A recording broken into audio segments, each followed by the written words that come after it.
What is up, ladies and gentlemen? I am completely pissed. I was going to write a script for this video. Why am I still getting hate? Hey, what's up, guys? It's Scares here. And so from now on, I'm going to report the news. Let's go inside the stories. Expose, expose, expose, expose, expose, expose, expose, expose, expose, expose, expose, expose, expose, expose, expose, expose, expose. You're exposed. You're exposed. You are exposed. Expose, expose, expose, expose, expose. You are exposed, sir. I'm going to expose you. Expose you. Oh my God, expose you. Expose, expose, expose, expose, expose, expose, expose, expose, expose, expose, expose, expose, expose. It's time for some exposure. Some exposure. Some exposure. Expose. Expose myself to you. To you. To you. E-X-P-O-S-E. Expose. Expose. Expose. Expose. Expose. Expose. Expose. Expose. Expose. Expose. Expose. Expose. Expose. Expose. Expose. Expose. Expose.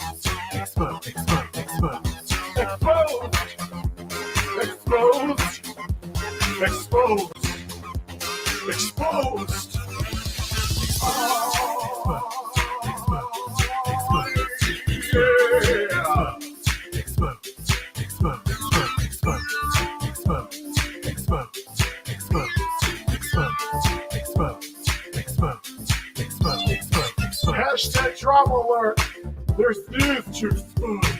Hashtag breaking. SS Sniper Wolf has a vagina. More on that at 11. Vaginas. Hey guys, this is Scares here. Lots of news today. Lots of exposure. And double upload.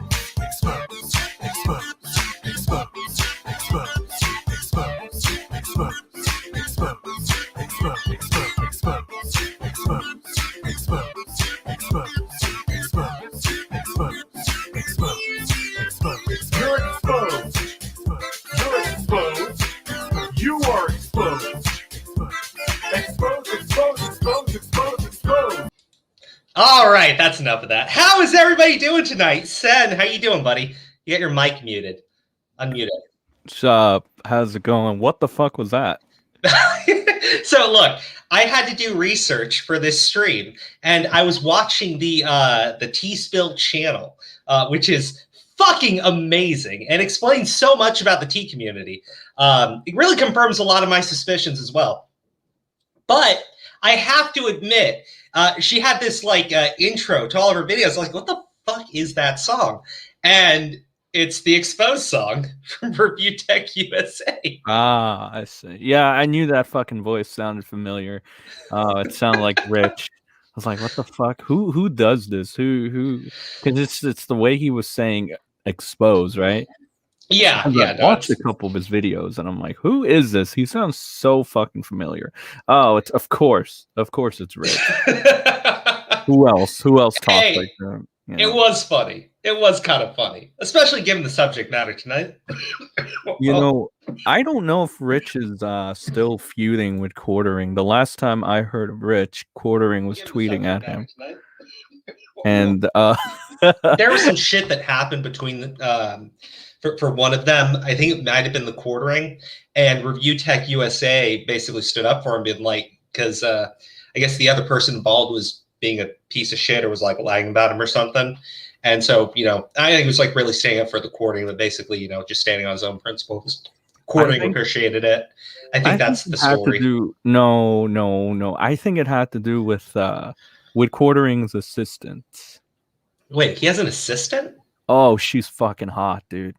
Oh my God. Yeah, she's fucking, I think her name was like Maggie or some shit. I don't know. She's Quartering's assistant. Oh fuck, she's hot as fuck.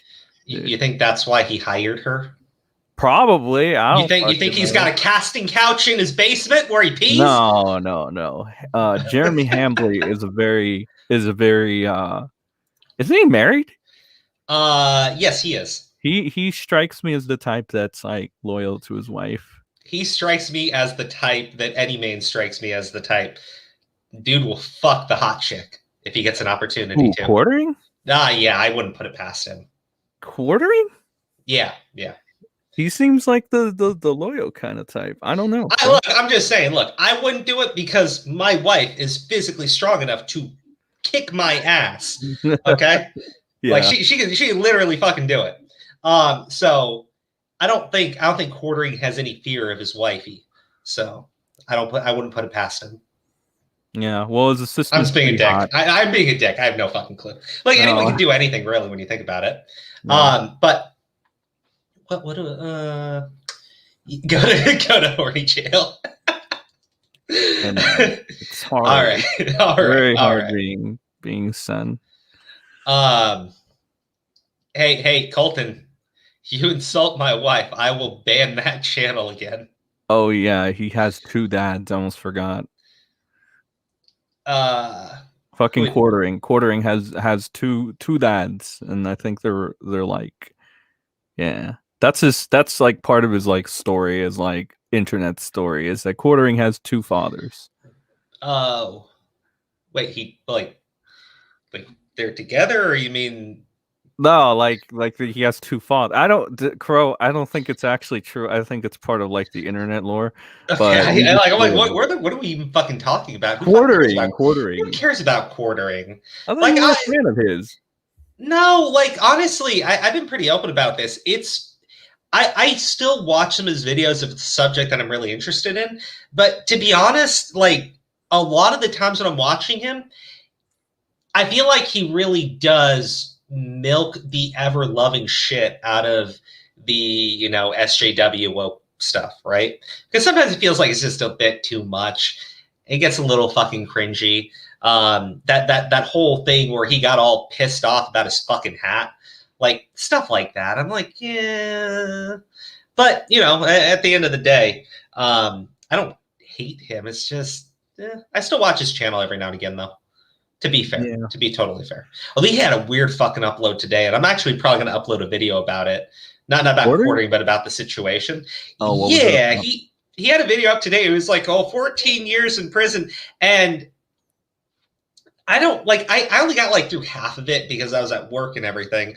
But I guess there's this story about this girl, and she got a video of like a minor who was naked, right? Mm-hmm. So it was actual CP.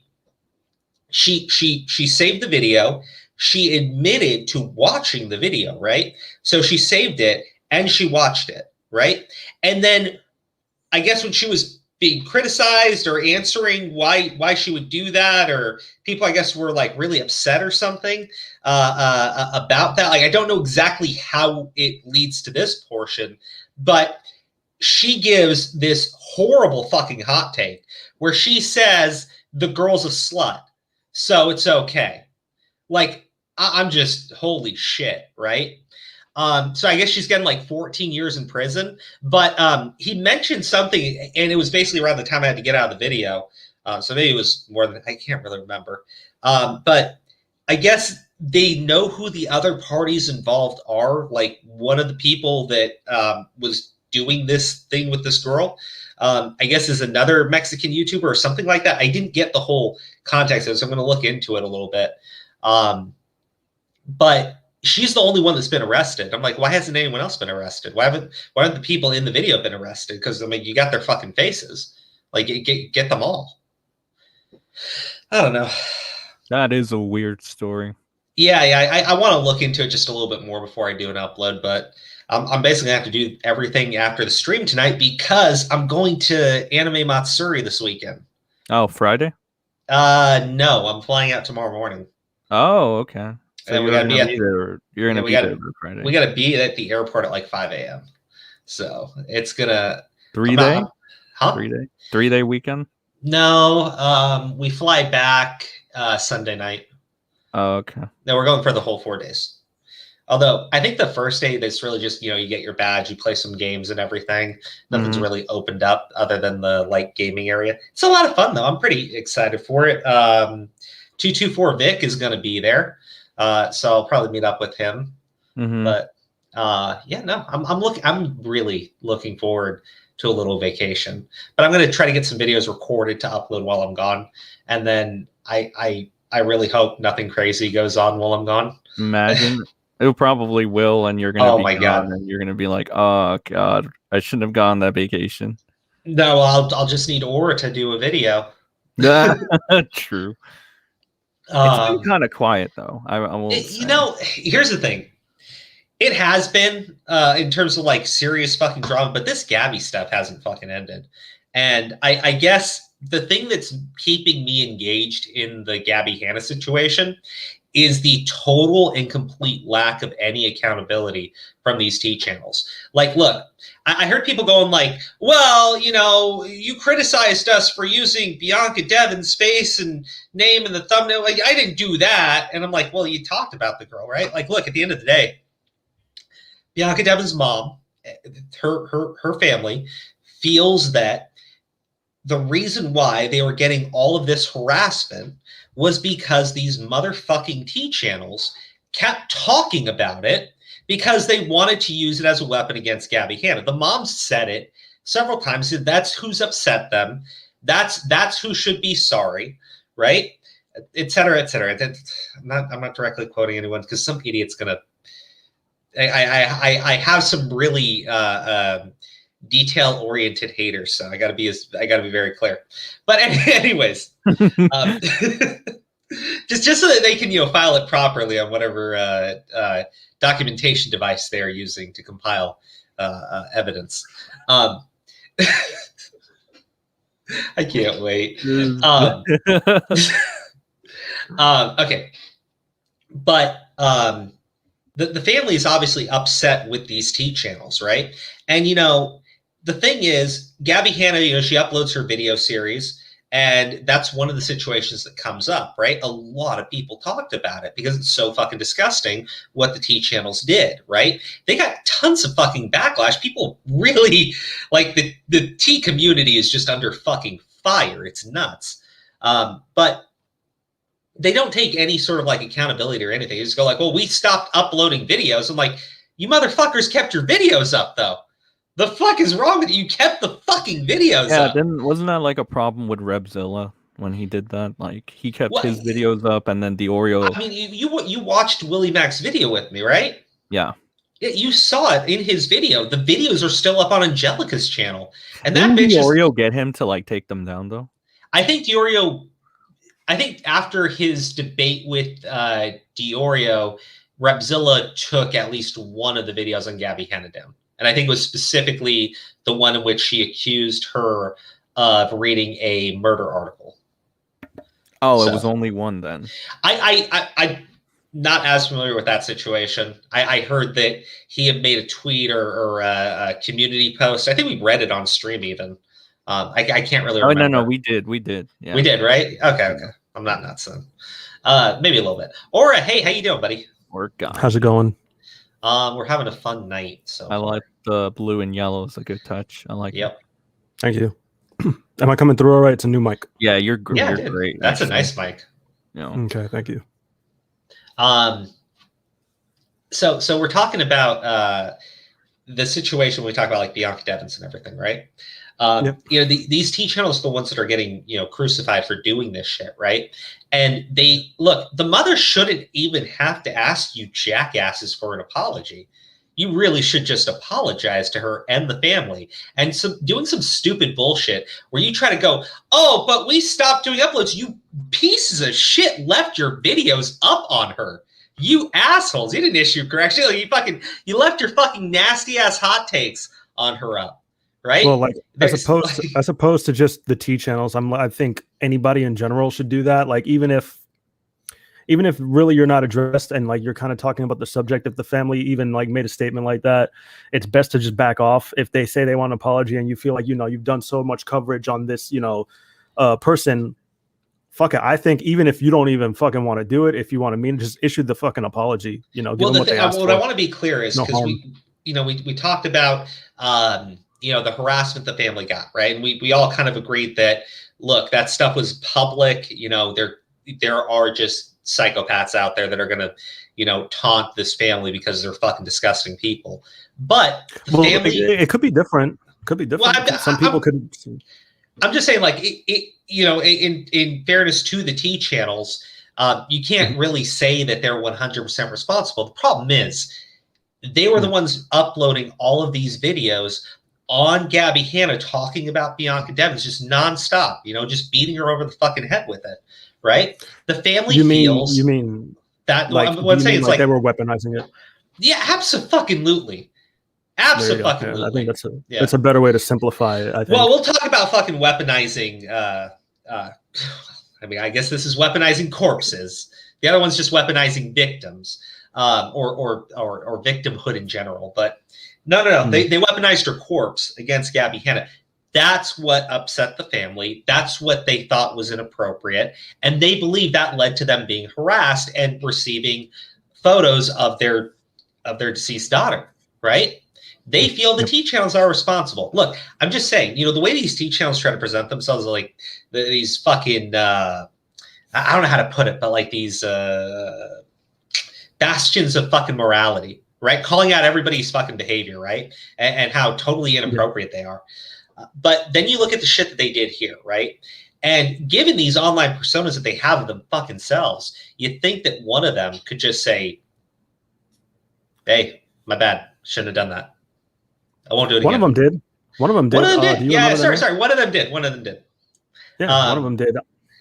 Didn't make a fucking big deal about it. Just said, hey, it wasn't my, I think it's like, wasn't my intention, and I'm sorry that it led to this, right? It was like, yeah, along the lines. Yeah, it wasn't like this long drawn out thing. It wasn't a fucking 20-minute video where they break down into tears and ask for forgiveness. It was a very simple statement, right? That's all. So I'm glad one of them did. Good for you. What's up with your other asshole friends? I'm being serious though, right? They don't feel like they're responsible for anything. I mean, I don't know any other way of putting it. I don't feel like they think they're responsible for anything that's gone on. They really feel like Gabbie Hanna's a fucking monster, right? And I say that because when I watch some of their videos, it's like the worst possible interpretation. And when you try to pin some of them down on this shit, right? And you saw it with Repzilla too. He justifies it by talking about how evil Gabbie Hanna is, right? So I feel like you're in a situation where they've lied about this girl so fucking much, right? They've misinformed their audiences so fucking much. All they see is evil when they look at Gabbie Hanna, because that's the fucking image of Gabbie Hanna that they painted for years, right? I'm not saying Gabbie Hanna's a good person, by the way, just to be clear. I'm just saying she's not fucking Hitler. God damn you people. Okay, Ready to Glare was the one that that did that I know of. Okay. Like, now here's the thing. I think Ready to Glare had stated after he apologized to the mom had said, hey, you know, it's okay. You know, we're not upset with you. We don't need a apology from you, right? We don't need a public apology from you or something like that, right? That leads to that dumbass Angelica Oles going, I smell Gabbie Hanna, Dirk. And she contacts the mom. And in the mom's words, the mom felt uncomfortable, right? Because the mom texted Gabbie after the fact. But she contacts the mom, gaslights the fucking mom, then goes to her fucking channel, lies to her audience about what sorry, this is very clear.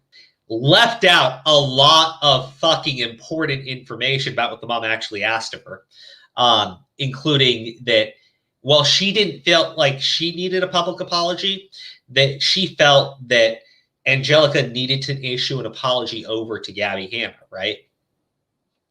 So I'm looking at these T channels, and one thing I know is really interesting, this T Spill channel, right? 1.7 million subscribers, right? And I'm looking, I look up Gabbie Hanna's name, right? And I just see a fuck ton of videos, right? And what I realized is it's just all I hate Gabbie content.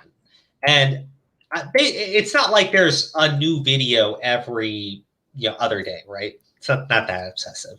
But I got one from 7 hours ago, 1 week ago, 1 month ago, 2 months ago, 1 month ago, 2 months ago, 1 month ago, Three. Okay. All right.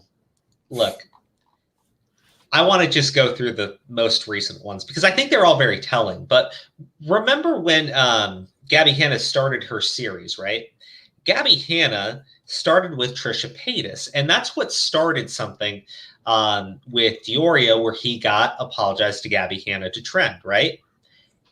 I don't think that there is anyone so vapid that they would actually try and argue in favor of Trisha Paytas at this point. But what I realized was this bitch actually did like a couple of videos about Trisha Paytas, right? Gabbie Hanna tried to expose Trisha Paytas. It didn't work. But that was 2 months ago. Then the next month she uploaded this video, and we're gonna watch it, right? But the video is complaining about BuzzFeed because they interviewed Gabbie Hanna. And I'm going, huh. Now, there's something that she's going to say in her most recent video. And when we get to it, you might want to realize that she's very upset that anyone would even interview Gabbie Hanna, right? Anyone would even talk to her. And I always find that creepy, right? Because, look, if I want people to know just how fucking disturbed someone that I am challenging is, I want them to listen to them speak so they can hear how fucking disturbed they are for themselves, right? That's why we're going to actually watch T-Spill's videos, because I want you all to hear how fucking disturbed this girl is, right? And to be clear, Willie Mac's video that we watched on Monday, right? Amazing video. But there's a part in it where one of these fucking T-channels, which I don't believe he named in the video, I could be wrong, I just, from what I remember, that talked about what a terrible host Gabbie Hanna was. In fact, Willie Mac said it was like scraping the bottom of the barrel, like just fucking digging so fucking deep for something, right? That was T-Spill. Yep. It was T-Spill's fucking video where she uploaded criticizing Gabbie Hanna for being just a terrible host. And I'm just going, my fucking God. I thought the voices sounded pretty familiar, right? It's very, very similar, very similar. So I reached out to Willie Mac. I was like, hey, just want to confirm that was T-Spill. It's like, yeah. I'm like, thank you. It's like, thank you. Okay. Hold on. Imagine getting mad that Gabbie mentions Jessi and tries to defend herself when Jessi was the one who implied Gabbie is a rape apologist. Yeah, look, I want to be clear about something, right? Because when I played my video on Jessi Smiles, I upset a lot of people. I kind of knew that was going to happen. And it's my fault. Typically, if we cover a controversial issue, normally we do it on the stream first, and then I do like a condensed version. So I feel like I should have done it that way. But I don't disagree with any of my takes on that fucking video, right? I really don't. And I had people tell me that I was completely uninformed on the situation. I am not doing a fucking deep dive into bitches bitching at each other for 7 bitching fucking years. That is insane. Okay. What I do know is these girls keep fighting with each other. And I hear people go, but Gabbie won't do an NDA. But Gabbie, she won't take down her videos. And I don't fucking care. I don't care. Because look, if you're going to complain about videos on a content creator and that's harassment or that's bad, my fucking God, you T community tards, look at your own fucking beloved content creators and look at how many fucking Gabbie Hanna videos they have uploaded, and then shut the fuck up for the rest of your miserable fucking existence, you idiots. God damn, I am so done with this complete and total lack of self-fucking awareness going on. And you'll see it when we're watching T-Spill's video, that there is a complete and total lack of any and all self-awareness. Yeah, fucking T-tards, thank you. God damn it, that's a perfect word. That is a perfect word, T-tards. Okay, all right. I want to watch the first video. You ready for this, Aura? Let's go. Okay, all right. By the way, she's got something that's really amazing in her videos. And here we go. This is a fair use disclaimer, which I am taking full advantage of. Copyright disclaimer, Section 107 of the Copyright Act of 1976 allowances made fair use for purposes such as criticism, comment, news reporting, teaching, scholarship, education, and research. Fair use is a whatever. I will label this under criticism, comment. What? What? Did they just say like research and news and shit? Yeah. Is that what they just? Yeah, they did. That's ironic. Okay, that's all. Oh, yeah, it's fucking hilarious. I would just like to label my fair use claim under criticism, education, and teaching, because I will school you T-tards till the end of fucking days until you understand how idiotic you are. I hate you people. Jesus Crow. You are exposed, sir. That's I hate why that song. I played the whole song. It's rich. Hate that song. Before we get into the tea, I have to Oh my expose goodness. today's sponsor, Adam and Eve. Adam and Eve is an online adult Hey. store, and they've given me a discount code for you guys over the age. Yeah, so I gotta just be very clear here, right? When I criticize people in the tea community, either being fucking children or, extremely barren women, right? I think the fact that her sponsor is Adam and Eve would let me know which audience it actually is. Yeah. I want to sorry. bring something up. I'm What's up? going to bring something up. All right. So she's going to mention Jessi Smiles and her rape. And this is a very fully advertised Adam and Eve video brought to you. I don't have a problem with you advertising it, but it kind of just shows your intentions. Like you just had news and education and shit like that. I don't think you give a fuck. And that this leads me to believe that. That's all I'm saying. You don't think that she gives a fuck? Nope. Come on. Yeah. Actually, here's the thing. This is today's video, right? And I'm wondering, just before we go into today's video, do you guys want to go to the video about a month ago between her and Trisha Paytas? Because we're going to watch all of them, and the first video is only 8 minutes long. Oh my God. Yeah. I mean, maybe I'm just saying because I know in this video she brings up sensitive topics and talks about how fucked up it is to talk about it. In this video, you're gonna figure out how manipulative two-faced these T-tards fucking are. But then, here's my promotion thing, and here's me talking about it by proxy. So yeah, that's all. I just making sure I got that right. Yeah, Research. yeah, it is interesting. It is interesting. Mm-hmm. Yeah. Actually, sorry, this is the first video. I'm such an idiot. I was thinking that's a July 7th. It's June 7th. So this is the video from a month ago. This is where I started to kind of like slowly fucking lose it, right? Yeah. Because I'd been watching other videos up to this point. And it was around this point where I was just like, oh, I fucking cannot stand you. And I watched it, and then I looked to see, hey, maybe because she's a fucking T channel, she decided to upload a video where she just said, hey, Gabbie exposed Trisha Paytas, right? And she was right. Trisha Paytas is a fucking liar, right? Because I think that would be some fucking tea. How does this girl have an ad read for Adam and Eve? Oh no, man! Like, dude, That's come what I on. said. I was like, you didn't realize that? That just tells you what her fucking audience is, man. Oh my realize God! that? I haven't even got into the video, and I'm already like, I don't want to watch it. Look, clearly, T-Spill's audience. Hold on. John. Clearly, T-Spill's audience appreciates advertisements for sexual products while they're listening to stories of rape. It's totally Of rape and normal. how insensitive it is. How That's insensitive it is, terrible. Crow. You have to focus on the That's insensitivity of Hanna mentioning rape and asking for the other side of the rapist. But here's a video brought to you by. I want to Adam and Eve ask a going over the question, rape but I and- have a feeling that people would see it as like targeting the advertiser. But I really gotta wonder. God. Dude, come on. I mean, It's an advertisement for a sexual product on a story of rape. Make your fucking money. It's- Make your fucking money, but I'm don't just pretend like saying, it's a little fucking. No, It's a little bad, man. Put on the nose. Yeah, Well, the God. thing is, look, obviously, look, nobody here in this stream is pro clutching. It's just funny. It's just one of those things you look at and you think, is that really It's appropriate? ironic. I mean, it's kind of like, No, is it's not that appropriate. really appropriate It's not ad It read? is not appropriate, no.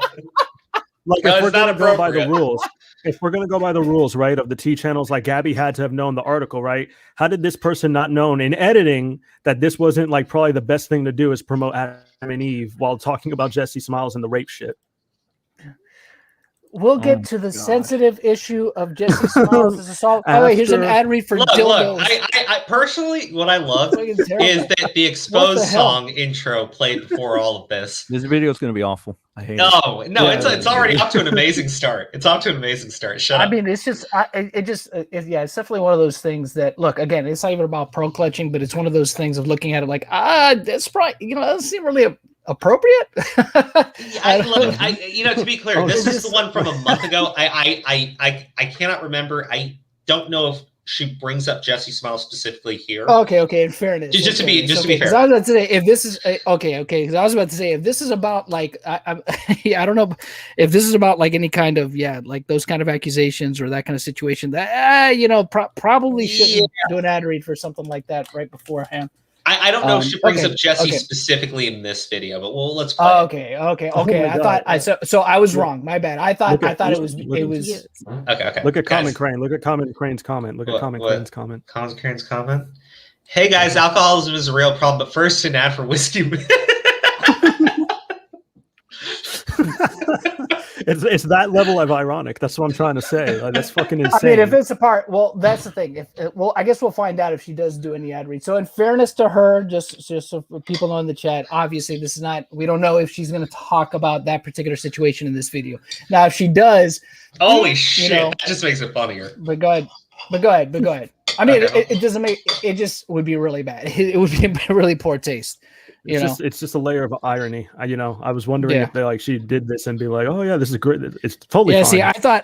So I was wrong. I was under the impression that she did it prior to this was that video that you were talking about, the Jessi Smiles stuff. I just realized now I see the thing here. So that's why I thought it was kind of. Did you see the comment that I highlighted?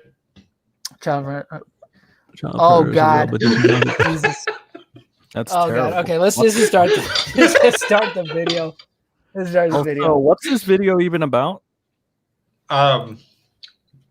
It's about BuzzFeed interviewing Gabbie Hanna for an article and how wrong they were to do so. All right, just head over to adameve.com, and once you're done shopping, you're going to want to use the code SPILL. Code SPILL is going to get you guys 50% off of one item in your cart and free shipping to the US and Canada. A few perks of shopping with Adam and Eve is you get 24/7 customer support, 90-day hassle-free returns. Not only that, but Adam and Eve also donates 20% of their profit. Oh my God, skip this shit. This is important. Yeah, skip it. Enough. I mean, who cares about it? Some exclusions do apply, and free shipping. Okay, fine. But here's we the problem. We're already done. We don't need to hear. We don't need to hear. Despite trying to make amends We're already done this year, Trisha has Gabbie blocked on all social media, so things have been pretty quiet and drama-free between them. Until this past weekend, BuzzFeed dropped an article titled, "Why is everyone so mad at Gabbie Hanna?" And it caused a mess online. The journalist behind this article actually went over to Gabbie Hanna's house and got to sit down and talk to her and her publicist. The journalist actually said at no point during their conversations was Gabbie allowed to be alone with her. The article talks about Gabbie's rise and fall on YouTube. In fairness, I think that's because Gabbie Hanna probably says some stupid shit. I mean, it's probably best. Yeah, she probably sees Gabbie going at everybody, and she has beef with everybody that she works with, so she probably wanted to witness, Well, I mean, that makes. Is that Gabbie Hanna? That's Gabbie Hanna? That's Gabbie Hanna, yeah. Oh my God. Yeah, look, it makes sense to me because if she really, look, man, she has been lied about. She has been lied about. There have been a bunch of people spreading misinformation about her, and she's got YouTube channels that seem like dedicated to seeing her fucking destroyed, right? Like that's some shit. I can understand, but why before she does an interview, especially with BuzzFeed, that she would want to have a witness there that can confirm everything that happened in the interview. Because what if BuzzFeed leaves out something, right? I mean, it's happened before to people. Like journalists are basically T channels when you really think about it. Just awful fucking scumbags. Yeah, no shit, dude. No shit. Fucking whatever. I'm not even going to go there. Never mind. Just keep going. Look, there's one skill set that both journalists and T channels share in common.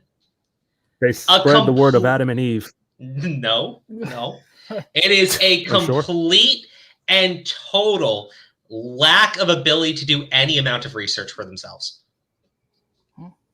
I mean, they omit shit if they want to, No, I like my explanation better.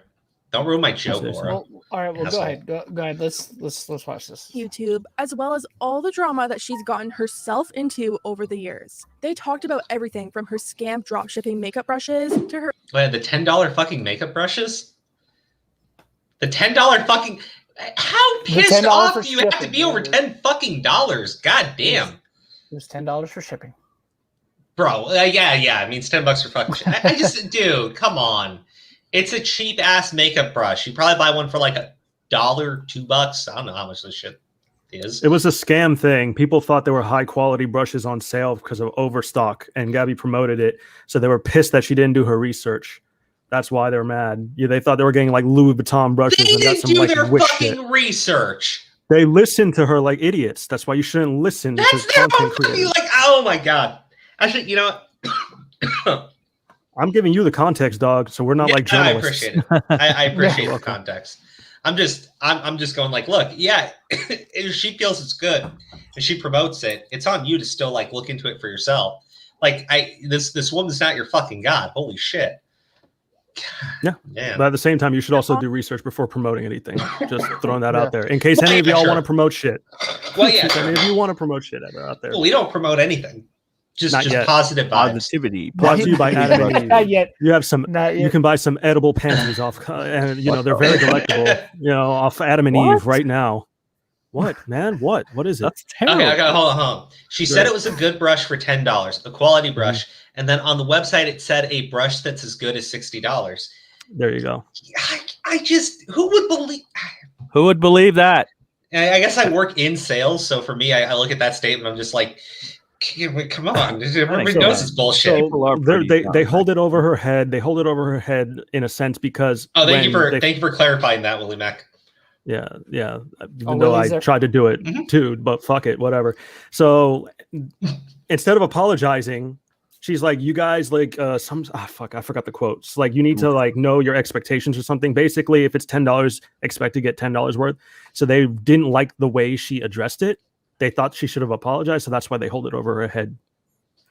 Get it? Do you get it? Get it now? Yeah. I guess Hanna Montague also. Tana Mojo. Yeah, Wait. And then it turned into she hates the. I saw that in Angelic's.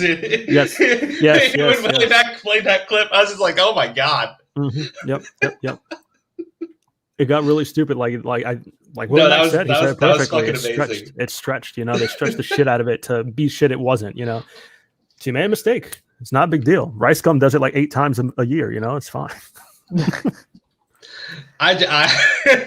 Oh my God. Okay, let me keep playing the video. online breakdowns over bad poetry reviews. Then we got to the stuff that people are having major issues with.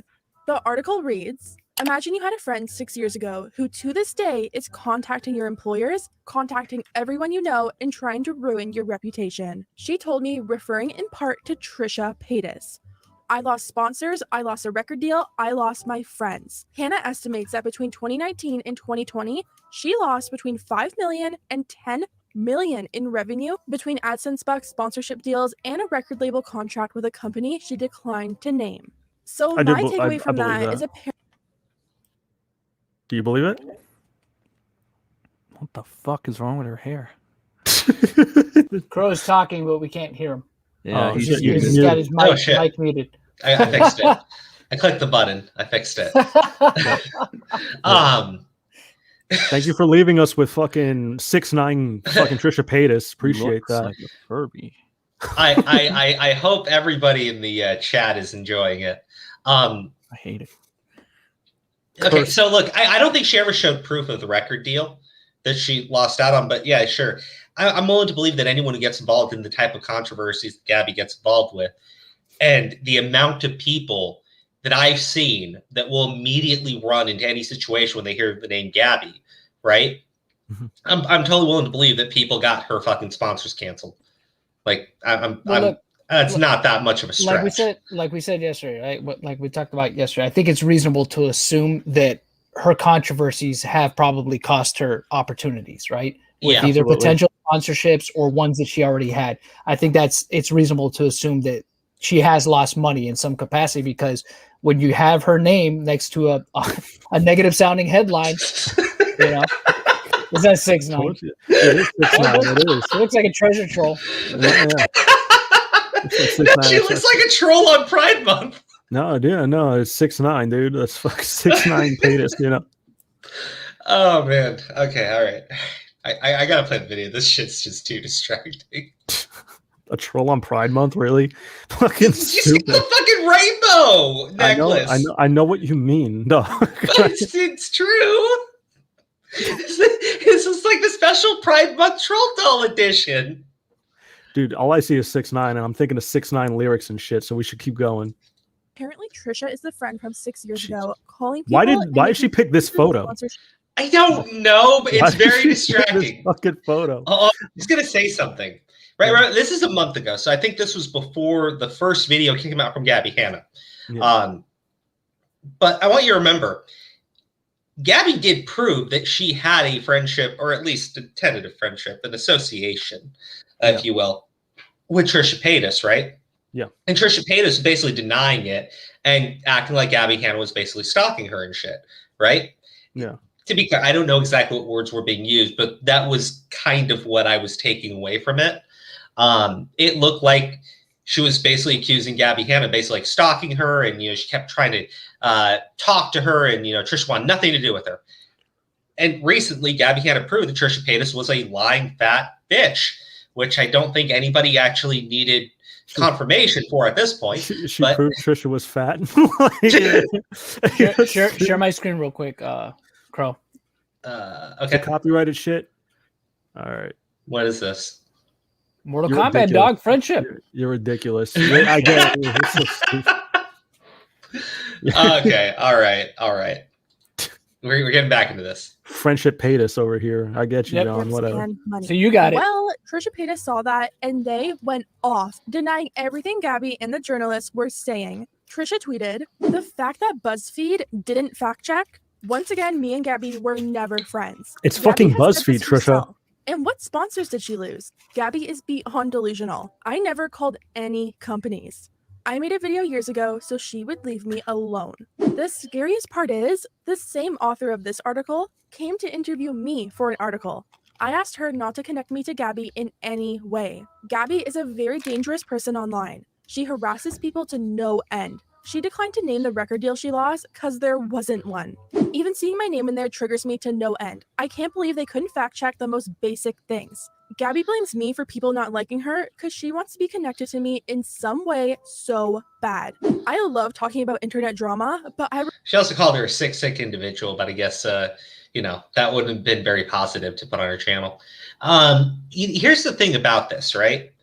Everything Trisha Paytas is saying in this shit is a bold-faced fucking lie, right? All these fucking tweets, she's full of fucking shit, right? But I know something going through T-Spill's channel, which is she did a lot of videos on Trisha Paytas, and she did quite a few between Trisha Paytas and Gabbie, in which most of the videos she seems to just side with Trisha, right? Now, knowing that Trisha is a bold-faced, fat fucking liar when it comes to Gabbie Hanna, I'm just saying, I find it weird that this T channel that has done a lot of videos about Trisha and Gabbie decided that mentioning the fact that Gabbie proved Trisha's a bold-faced, fat fucking liar, that just didn't seem like content her audience would want. You get what I mean, right? You get what I mean. I was going to say, it's, basically a point to show that she was wrong in her coverage, and it kind of like dashes her credibility a little bit because there was no objectivity in it. Well, no, there's absolutely no objectivity. And again, it's just, I look at it and I say, if you're going to do that many videos on Gabbie, right?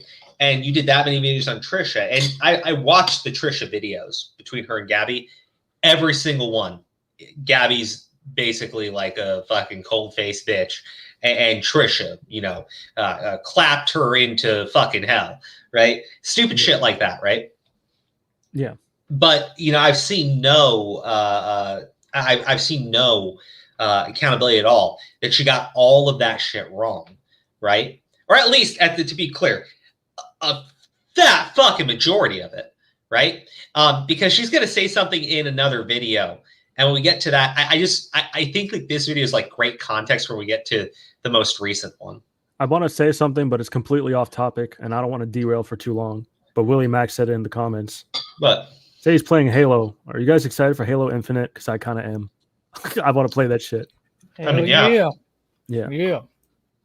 All right, that's all. That's all I wanted to know. Oh, okay. Halo Infinite party when it comes out. Yes. Dope. Wait, when's the release date for it? I forgot. Yeah, I can't Send remember. you down. He's not here. Oh, that's so sad. Oh well. Let's resume. Refuse to ever talk about her on any other platform because her obsession with me is so scary and out of control. There you I'm go, Aura. triggered right Well, now. next I time. asked her to leave me alone. Hell yeah. I asked the BuzzFeed article not to mention her or me in the same articles. It just puts gas on the flame that is Gabbie's obsession with me. If you've been following the drama with Gabbie recently, you'll know Trisha has been very vocal about how they feel about Gabbie. Trisha blocked Gabbie on all social media accounts, and they've been trying their very best to just completely ignore her. Of course, if Gabbie tells a huge media outlet like BuzzFeed that Trisha has called her sponsorships, Trisha is going to feel obligated to respond and clear her name of that huge claim. Which makes See me right wonder there, that's if what I'm that was talking the about. plan all There's no objectivity, like, maybe Trisha's full of shit. No, like Trisha's gonna have to respond to clear her name. I'm like, what if she's just a fucking liar? Well, it turned out that she was a fucking liar. I know it did turn out that way, but I'm like, T-Spill, like, this is the issue right here, and this is why they lump T channels into this, like, consecutive right here, consensus, whatever you want to fucking call it. It's one-sided reporting. It's one-sided content. Now, what I mean? look, to be clear, if that's what she wants to do is be completely one-sided, have no objectivity, I can't stop her, right? Yeah. I can call her out. I can point out that, hey, you have zero objectivity and no one should fucking trust you, right? But my thing is, it's not just about having no objectivity, right? It's if you're wrong, if you're grossly fucking wrong, right? You should really, as a content creator with that many fucking subscribers, doing that much content on the situation, let your fucking mentally deficient audience know what's going on. Well, like, remember, the reason I'm bringing that up is there's a fucking disclaimer in the beginning: research, education, news. Those are all like things, with like facts involved and stuff like that. She did say opinions, but most of this shit is one-sided and opinion-based. That's what I'm trying to say. But there's three things: research, education, news, shit like that points you into directions and shit like that. That's why I'm bringing it up. Yeah, well, I'm just saying. I know exactly what you're saying. This is the type of shit you'll see in every single one of her videos when Gabbie, Hanna, and Trisha Paytas are there, right? Yep. Gabbie, devil, Trisha, innocent, sweet victim. We now know Trisha is well, to be clear, most people already knew, but we can confirm that Trisha was completely fucking lying about this shit between her and Gabbie. I find it fucking hilarious that you went and died on that fucking hill for Trisha Paytas of all fucking people. Good choice there. Like, good fucking choice. And you don't have the decency to do a video and let them know that Gabbie Hanna did prove herself right. I get you hate her. I get you can't stand her. Like, I get it. I get you. I built up an entire audience of Gabbie Hanna haters. The fucking T-Tard community cannot stand Gabbie Hanna. I mean, let me rephrase that. They love Gabbie Hanna. They love anybody talking about what a miserable, terrible person Gabbie Hanna is, right? If you bring up Gabbie Hanna's name, they'll screech, Jessi smiles, and try to summon her spirit to take vengeance upon anyone who dare say anything not completely fucking brain damaged about Gabbie Hanna. But Gabbie is literally Satan. I mean, I lost my train of thought when you said they yelled Jessi smiles, like, because like we'll bring that up, right? We'll bring that up later. You fucked me up. Like, I lost it. Whatever the fuck I was gonna say, forget it. Just keep going. Well, to be clear, we bring this up with the Jessi Smiles thing, right? She goes like, Trisha Paytas will have to respond to clear her innocence. And I'm like, okay, right? But like, it's this mentality that they have. If someone uploads a video, they're like, well, you have to do you have to respond to it. You have to acknowledge it and engage with it. I'm like, look, I did one video on Jessi Smiles, right?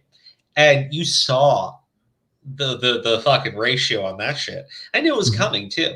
So you're gonna tell me that Gabbie Hanna is gonna upload a video on Jessi Smiles? It's gonna be full of fucking lies and bullshit, and that's gonna affect Jessi and how, right? I heard Jessi Smiles say this a lot, and actually one of the people left me a comment either on stream or one of the videos, and the comment was something in the nature of, you know, Jessi Smiles cannot keep using her victimhood as a shield in this fight with Gabbie, regardless, like it's kind of like regardless of anything Gabbie's done, right? At this point, you cannot keep saying that you just want it to be over with when you keep jumping into it, right? If Gabbie uploads 10 fucking videos, mute the bitch, block her, and don't watch the video. I don't get why that's so fucking hard. Now, if you feel like, I don't know, maybe there's some things that she is right about, maybe she is right about some shit because you've been going back and forth for 7 fucking years. I just don't, like, get over it. Drop it. Stop talking about it. It's not that fucking hard. Like, I had someone saying, like, put yourself in Jessi Smiles. She's like, okay, I'm Jessi Smiles right now. I blocked Gabbie fucking Hanna from all my social media. I muted her name from my chats. And I've ignored her. Oh my goodness. Like I don't like, you don't have to fucking respond to these people. Like, I just don't get it. You don't have to respond to what you don't like. Wasn't it always out there that Trisha Paytas is like mentally unwell? So why are you responding and giving entertainment to somebody who, like, you know, the T channels particularly have always said that she's mentally unstable, she's crazy, she's a psychopath, blah blah blah. You know, why are you gonna entertain that? Well, because Gabbie Hanna. Bro, I swear to God, honestly, I swear. Oh, I thought you were going to say, I remember what I was going to say. I thought you were going to bring up that they love Gabbie Hanna because every time, you know, she gets talked about, it brings fucking views. Oh, Gabbie Hanna is their fucking paycheck, right? Yeah, fuck, man. Yeah. I wouldn't be surprised. I wouldn't be surprised if one of these motherfuckers bought a house off their fucking Gabbie Hanna income. But to be clear, I'm not saying that Gabbie is innocent in this entire back and forth with Jessi Smiles or anything like that. What I am saying is Jessi Smiles seems to get brought up a lot whenever Gabbie Hanna's name gets mentioned, right? She was brought up against the mother with Angelica Oles. She's like, yeah. I'm like, what is that? That's my thing. That was directly from another T channel, Angelica Oles, who I've seen like Cat 10 Barge, that idiot, fucking compliment her for her amazing research. Angelica Oles contacted Bianca Devon's mom to let her know about Jessi fucking Smiles. So I said, it's pretty clear to me that the T community will drag Jessi Smiles out of the fucking ground, right? In order to use her and just bash her fucking body against people. It's odd, right? Because, like, you know, I don't know how to articulate this shit correctly, but I'm just going to say it because I'm going to lose it if I don't. It's odd that Jessi doesn't tell everybody to stop talking about her traumatic experience, just Gabbie. Yeah. You notice that? Look. If it's so traumatic, why is Angelica Oles telling, like, the mother of a deceased, you know, person that, oh, you know, the Jessi Smiles, you know, she was like, she got raped and shit, and fucking, what did Gabbie do? Talk to the rapist supposedly to get his side of the story? Is that what happened? Well, yeah, I guess that she talked with him. People are saying like they were on friendly terms or something. I'm like, guys, I don't know you want me to tell you. The guy wasn't convicted of rape. Like, he probably said, I didn't do it. Here, let me give you his story. Let me give you potentially one of his stories, right? Okay. I didn't do it. She called the police. I didn't do it. They said I just had to plead to this and I wouldn't go to prison. Yeah. But what about the confession? I just said anything to get her to stop. So basically, he took a plea deal and just bit the bullet, so that way it could be overlooked. I'm not saying, to be clear, I'm not saying that's exactly what he is saying. I'm just saying, like, it's a plausible fucking thing that he could say to garner sympathy with someone. Now, you could sit there and go, like, but he confessed to doing it. Well, I've heard so many stories. I've heard so many variations of his confession to the point where someone literally told me that he signed a confession saying that he raped Jessi Smiles and turned that into the police. And I'm sitting there going like, well, then why isn't he fucking in prison for rape? He signed a fucking confession. Like, that's what I'm saying. Like, if you talk to these people in the T community about any of this shit, right? They act like they have so much more fucking knowledge because they've been doing this for fucking years, right? And you realize that they're full of fucking shit, right? They take like the worst possible interpretation of something and they just keep making it slightly worse than what it already was, right? They just keep adding on to it. And to this point, I don't fucking know. I don't know what this guy admitted to doing, right? Because if someone like literally told me he signed a confession and turned it into the fucking police, I'm like, so what, the DA went down to him and said, well, son, you made our job so fucking easy, we're just going to give you a pat on the wrist because most people make us go to fucking trial. Yeah. What the fuck is wrong? I don't fucking know. I don't. It sounds like a wild story. It sounds like a wild story, dude. I don't know. I don't know much about it. I just hear things, but I don't know. Like, yeah, the only reason why I'm saying it like that is I'm just saying there's a ton of misinformation around this entire thing with Jessi and Curtis. I don't even want to get into it. I don't. Right? Legally, he wasn't convicted of raping her. I cannot call him a rapist. Legally, I can't. T-Spill wants to fucking do it. She's already a fucking idiot. We've acknowledged that much. But I'm not going to do it on this channel because legally, that's not what he was charged with. Or I guess that's not what he pled guilty to. So. Yeah. Anyway, people shouldn't talk about it if it's so traumatic. They're just saying all of them. Everyone should be held accountable to the same standards, not just one person, is what I'm trying to get at. Yeah, I don't know how old the guy was. I don't know. Okay, but he was convicted of assault. Okay. Yeah, I don't know anything about that. Well, that's my problem, right? He had the option of because Lauren pointed out like he was convicted of assault, right? Okay, guys, I want you to understand these were his options. We will try you for rape, and you will be put on trial, and you will need to get an attorney, and you will be in our prison cell here until the trial is over and done with, unless you can pay bail. Or you sign this one sheet of paper, you say that you assaulted her, and you face no prison time.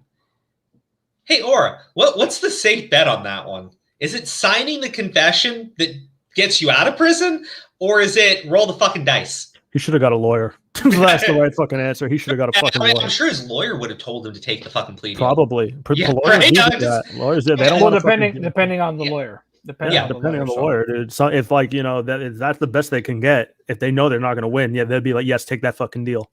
Well, actually, and to be clear, like that's what prosecutors do to everyone. Yeah, they do it to everyone. Mm-hmm. They do it to everyone. My point is, if the guy confesses to doing something specifically for the purpose of avoiding a much worse fate, like, come on. I'm just saying, like, yes, that's how a lot of DAs do things. But my problem is, if the district attorney has a signed confession from the guy, someone's going to do jail time. Someone's doing jail time, right? I think there would be no real fucking deal to be made if you like, yes, I totally fucking did it. Yeah, right. Something tells me. I don't know all the fucking jurisdictions. And I think that because the most common story I've heard of this confession is that on a phone call with either Gabbie or somebody else, he confessed and said that he did it. Right. Yeah. I'm not too sure if that's true or not, just because again, there is so much misinformation around this entire thing. Yeah. But Lauren. Go ahead. Lauren said something. She had a follow up. Okay, but channels always want the highest level of confirmation. She went to the cops and got a conviction. What more could convince you? Okay, I think he's saying it's still not. He didn't get convicted of rape. He didn't get convicted of rape. He got convicted. He pled guilty to assault. Yeah, I think that's Crow's point. Like it's still not considered rape legally for what he got convicted for. Am I right or am I wrong? They wouldn't have been able to pressure him into a deal if they didn't have enough evidence. his deal was you get to go scot-free. Just sign this piece of paper saying you did this That's thing. possible. I mean, And that is possible. What Lauren is saying, but again, like we don't know because the No, thing is, I don't know. that's- I would have to look into that way more. But like, so Mhm. at least I got that to go off of right now. What I'm saying is, I would also think that that's probably per the terms of whatever plea deal. I mean, who knows what kind of things he can legally talk about after the fact, right? His charge went to a misdemeanor. Look at towards comment. Yeah, it's not rape legal, but I did say assault. He was convicted of assault. He said he assaulted her. Yeah. Now, if you want me to give you like a whole long fucking explanation of why that could still not mean shit, you already said it. 90% of fucking convictions work that way. They hit you with a very high charge and they try to plead you down into something that they think that you'll agree to because the other option's a lot fucking worse. Well, nobody likes going to court. Yeah. Pescator said it was lowered to a misdemeanor in 2015. Okay. So. Well, this whole thing happened in February 2015. I think is when he went to court or something of that nature. When he pled guilty. Oh, damn. Yeah. No, I'm just wondering how high the standard is for believing women about rape. The same standard it will be for believing anyone when they make any sort of claim. Pretty much. Yeah. It's not about women or men. Yeah, people. That's the way I see it. People, when people get raped. But that's neither here nor there. So, like I said, I don't know much about the whole information. Well, again, the only reason why I wanted to address that, Lauren, is not to be disrespectful to you because we're going to move on. It's just to explain, like, it's not us trying to, like, dismiss it. Yeah, be dismissive about this whole thing. Yeah. It's just that I keep hearing different versions of events from people who claim to be fucking experts on the lore of this. And I get confused. I'm confused. Yeah, I am. This thing was so long ago. He pled guilty to not rape. Okay?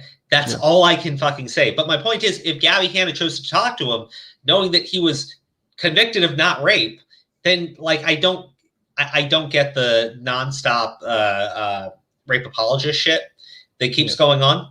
But see, here's most accusations have way less evidence. I mean, what is the evidence though? Like, I don't get what this confession is, because if you're telling me he signed a confession and gave it to the police, he didn't. He didn't face the charges he should have, I think. If that's the case. He definitely didn't. I don't know. But at that point, you don't need to be angry with me or angry with Gabbie or angry with literally anyone other than the person that gave him a fucking sweetheart plea deal when he had to sign confession.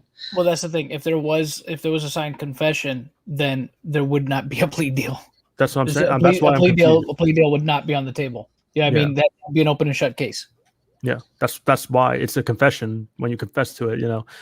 What is it? Sorry, this was a fun one. If your daughter told you she was raped, would you ask her if she's sure it wasn't just a sexual assault? Let me be very clear. This is hypothetical because I don't have kids yet. If one of my children in the future told me that somebody had touched them, I would get the weapon that is with me at all times. And I would ask them if they're very sure, because I'm going to go fucking handle it. God damn you people! Was that good enough for you? Was that the answer you were expecting? That's what I was expecting. Yeah, I'm like, what is that about? We're not even asking Jessi if she was sure it's a sexual assault. Yeah, if you want to go down that fucking road, I remember like there was a fucking this image that I had tweeted out or retweeted or something like a couple weeks back, and it was a story of this guy who his son had been raped by somebody, right? So the guy got a gun, went over to the guy, shot him in the fucking head. Said he was proud of what he had done and didn't face a fucking conviction. My favorite story of a real American hero. There. I hope that was fun for all of you. I thought he did get I thought he had a charge or two. I thought he got I thought he had some kind of charges. No, it doesn't matter. Just keep going. I'm way off. Yeah, that's the problem with this whole thing. If we're being honest about it, it's not fucking open and shut like people keep saying it is. But again, I'm just saying it's neither here nor there to the situation we're at right now. Yep. all along. They continued, Gabbie wants me to keep mentioning her so desperately, and I'm only tweeting this now because shame on BuzzFeed for not fact-checking. I'm deeply worried to be connected to her once again by having my article published by a very non-credible site by the same author. It's sick, sick, sick, and I don't know how else to make this clear. Gabbie does scare me. She's really unwell, and this just condones her obsessive behavior. I asked her to stop, the author not to mention me. I don't know what else to do. Trisha also posted only the 8 emails minutes they long, sent I to still the have to speed it journalist up. who also interviewed Gabbie.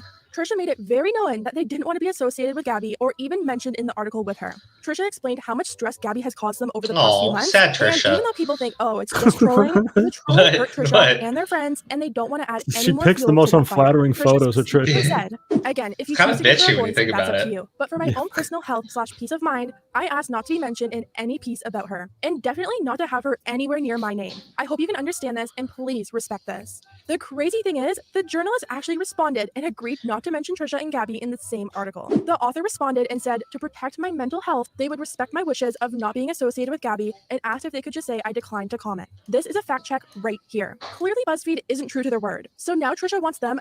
Well, no shit. Wow, good for you. You finally figured it out.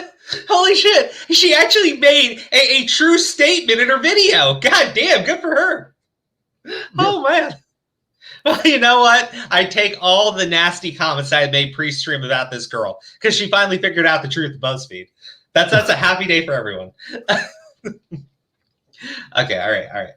Let me go back and keep playing this video. But no shit. They're trying to get it's just no fucking shit.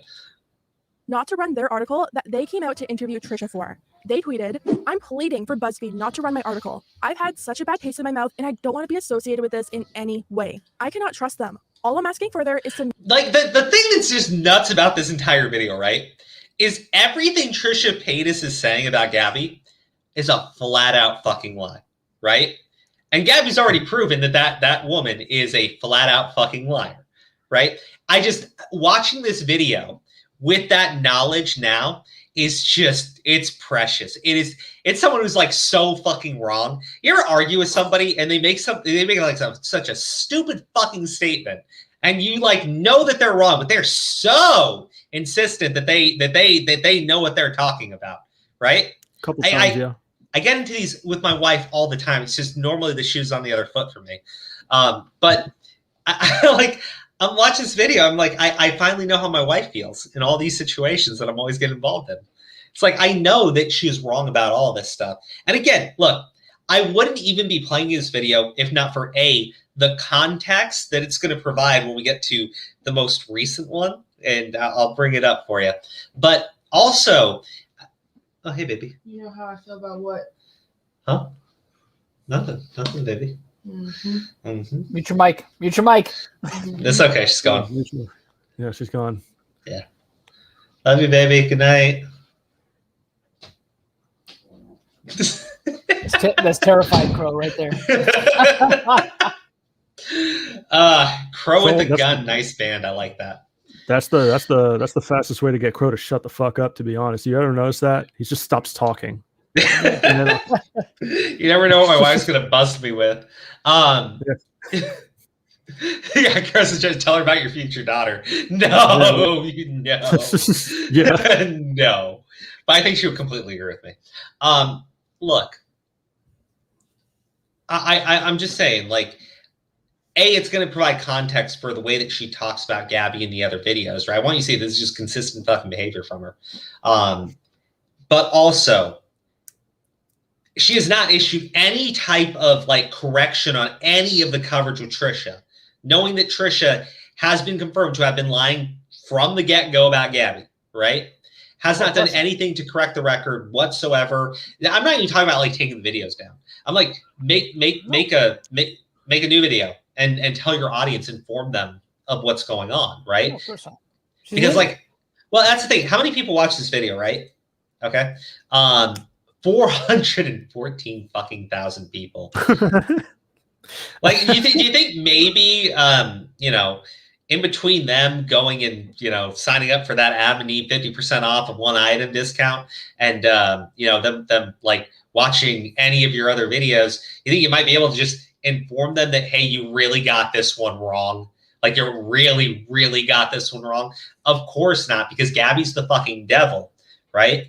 And what's up, guys? T-Spill here again, promoting you, Adam and Eve, double % off, just like that, double %. Double % off because I got that shit wrong.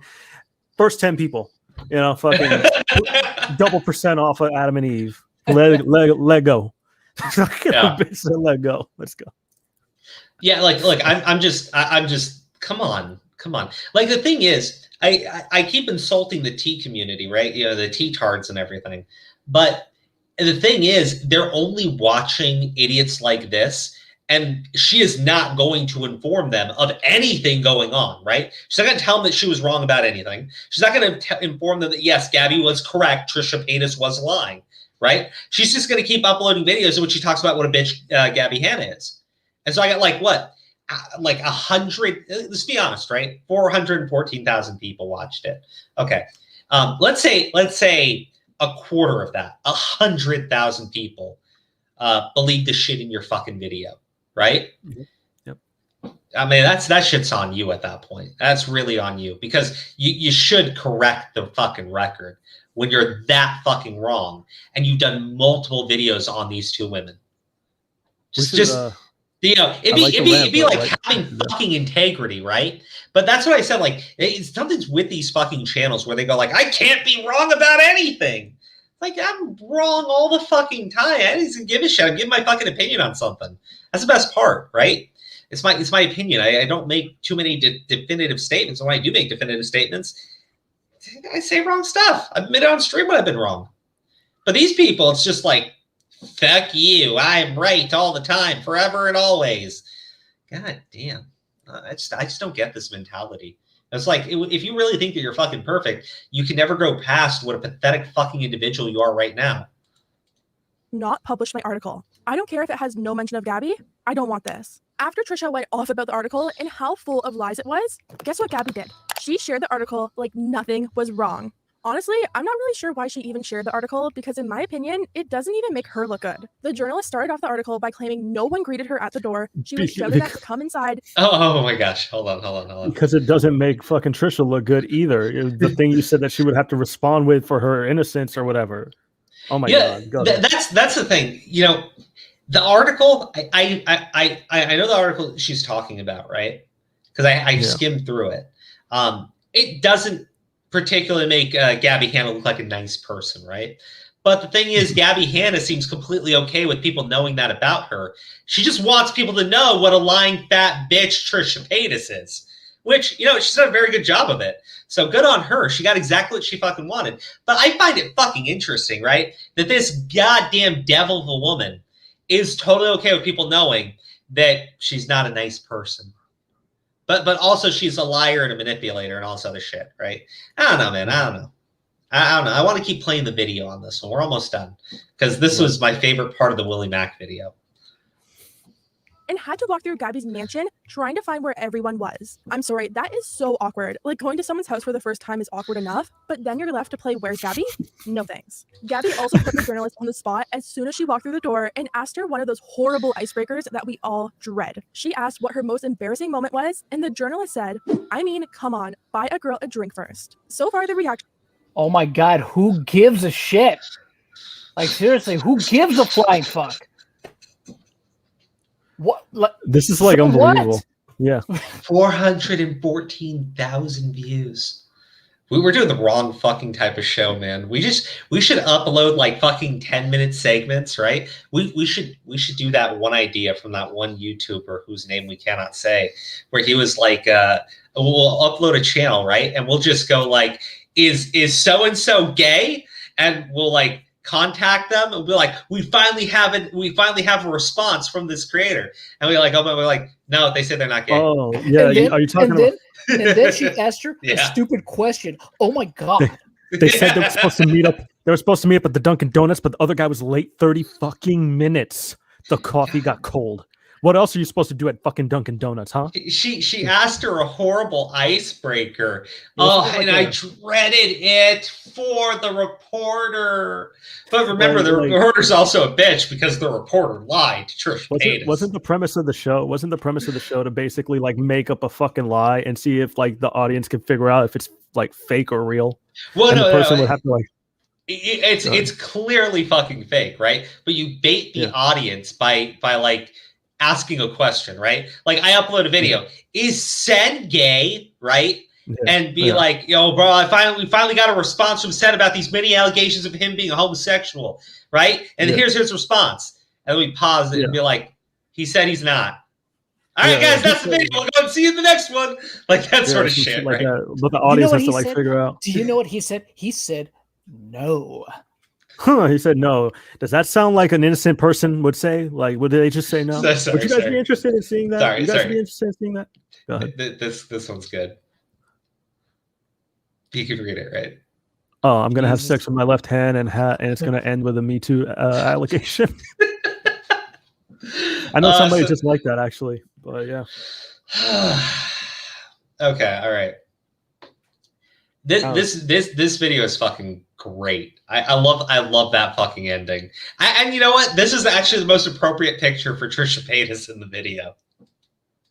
To this article aren't good, like at all. This is literally full of lies and misinformation. Blaming Trisha for your problems is not the move. I also love how the title is. I was gonna Why say, Everyone hold Mad at on. Gabby Hanna? Yeah. If the article is full of lies and misinformation, why are we taking the part seriously with the Gabbie Hanna? I don't know. That's a good question, right? Saying, I guess everything said about Trisha, that was a lie. But everything said negative about Gabbie Hanna, that was truthful. But everything said positive about Gabbie Hanna, well, that was a bold-faced fucking lie, motherfucker. That shit just clicked. I'm like, she said everything in the article was fucking bullshit. But in the article, it says Gabbie Hanna had a bad icebreaker and she couldn't find her in the fucking house. It's so big. Like, I'm just saying, that right? sounds like the most bullshit part, but whatever. Well, no, I'm just fucking saying it's incredible. It's really fucking incredible. Could you imagine if she was like making this video, then had a moment of like actual self-awareness or some kind of breakthrough realization where she's like, and I just realized that this video is really retarded, so I'm gonna stop right now and bye. Yeah, like fucking slanders Kennedy. There is no police investigation. See ya. That's it. But you know what? Video. I still say that was the most gangster stuff that dude ever did. And then he went out into the wilderness and he never came back. God damn it! I gotta find that video and play it. All right, let's keep going. When it should really be, why is Gabbie Hanna mad at everyone? We've seen the same pattern so many times. Gabby's living. Okay. All right. Right. Now remember. Why is Gabbie Hanna mad at everyone? This girl's got how many Gabbie Hanna fucking videos? Rebzilla's got how many fucking Gabbie Hanna videos? Angelica Oles, in her fucking vendetta against Gabbie fucking Hanna, contacted a murder victim's mother to tell her about that time that Gabbie Hanna had spoke with a rapist of Jessi Smiles. Okay, look, I think the article was very fucking appropriate. Oh yeah, Penny Page, Ratio and the Mom on Twitter. Fucking just, the T community is just full of fucking angels who are not hateful, vindictive, or disgusting in any way, shape, or form. Dustin Daly, T-Spill, Angelica fucking Oles, and Rep fucking Zillow. Oh, you fuck yourselves. But, I do appreciate Ready to Glare, because Ready to Glare is the only person who had the fucking decency to issue an apology to the mom. Good for you. Seriously, good for you. You're the only fucking one. No, the only one. Her life drama-free. She has a book or new song coming out. She starts drama leading up to the release, hurts a lot of people, and then drops whatever it is that she was trying to promote. It's literally like middle school drama, and everyone is so sick of it. Anyway. Yeah, everyone's so sick of it. By the way, guys, I'm going to make 2 more fucking Gabbie Hanna videos. But you're all tired of this, aren't you? You're all fed up with Gabbie Hanna and hearing about Gabbie Hanna. Here's my next Gabbie Hanna video, though. Fuck you. That's just great. Guys, come on. That's fucking great. It's like that shit, Angelica Oles. If I don't talk about this, who else will? God, you precious angels! You precious fucking angels! God damn! I'm a fucking hero. All right. I'm talking about this. I'm talking about this because no one else is. You know what I mean? Like, saviors! They've saved the community! Oh, fuck yourselves. God damn. So sick of it. I'm so sick of Gabbie, Hanna. It's a fucking positivity total at the very end. I'm so sick of all the money I make off Gabbie, Hanna. It's easy content. Let's be honest. It is such easy content. There's a built-in audience for it, and like they're just idiotic. they see anything Gabbie Hanna bad, and they just gotta fucking watch it. That's you know, they talk about like Trisha was saying like Gabbie Hanna's obsessed with me. Man, no, like that's got nothing. Maybe she is, just to be clear. But it's got nothing on the obsession these fucking T community channels have with fucking Gabbie Hanna. It's nuts. By the way, again, because like I'm sure that there's gonna be like some really stupid takes from people who try to go, you're doing videos on Gabbie. Does that make you upset? Guys, look, my only interest in this situation right now is the inability for all T channels, save for maybe one, Ready to Glare, and their complete and total inability to take any accountability for their behavior and their disgusting and gross and absolutely irredeemable actions. I would say more like not practicing what they preach, because it's always usually about what they preach is fucking stupid too. So yeah. Well, that's what I'm saying. Like, if you're going to preach it, you should practice it a little bit. You know what I mean? Like, well, I mean, it's all these standards. I can't really blame them for not following the fucking standards, because I think their standards are fucking bullshit. What I can say is, fuck you too for promoting standards that are fucking bullshit, because you know they're fucking bullshit, because you won't even follow them. You horrible fucking people. I like that better. Like, you know what I mean? Yeah. Well, I mean, it's true though, right? Like, I mean, you know, you had this whole thing with like, we're going to get into the next video here in a second. I know I keep bringing it up. It just really frustrates the hell out of me. What Angelica Oles did to Bianca Devin's mom, like that was disgusting. Like that, and the fact that that dumb idiot went to fucking Twitter to try to go at fucking Willie Mack and Diorio and all of them. I'm like, you are the most disgusting thing that I have ever fucking seen on this platform. I mean, you are getting very like. To be clear, no, there's creep show art. To be fair, there is Onision creep show art, and then somewhere beneath them is you, right? Because like I don't think you're at that level just yet. But like Angelica Oles contacting the mother of a murder victim to gaslight and lie to her, then going to her audience to leave out key fucking context and information, and to the point where it's very close to just being wholly dishonest about what the mother actually wants. You fucking pig. Well, like Angelica went after Diorio and Willie Mack on Twitter. I think that she eventually had a phone call with Diorio. And I think that's why Diorio's video on the situation with Turkey Tom's been delayed. Really? I thought she talked to fucking Bo Blacks, because she was going at Bo Blacks. No, I thought that Diorio put a comment out, because originally the video was going to drop on Monday. But he had put out a statement on Twitter. And I could be wrong, and I might be remembering this wrong. But he was like, you know, we had a conversation with Angelica. It won't really change too much of the video. That was about it. So I mean, it's been a couple days now, so obviously something changed. I just don't know what it was. All right. I'm curious. No, I'm just saying, because what is it? Do you remember Rebzilla? He's like, I want Gabbie Hanna to apologize, and something about editing something out of the video, and she deleted it. And what happened when Gabbie apologized? You know, people said that was manipulative. That was a manipulative apology. Like that's what I'm saying. Like, the standards are fucking insane. It's like you're damned if you do, you're damned if you don't. If you're a target, you're just fucked. That's what I'm trying to get at. I don't think that you're wrong at all, to be honest.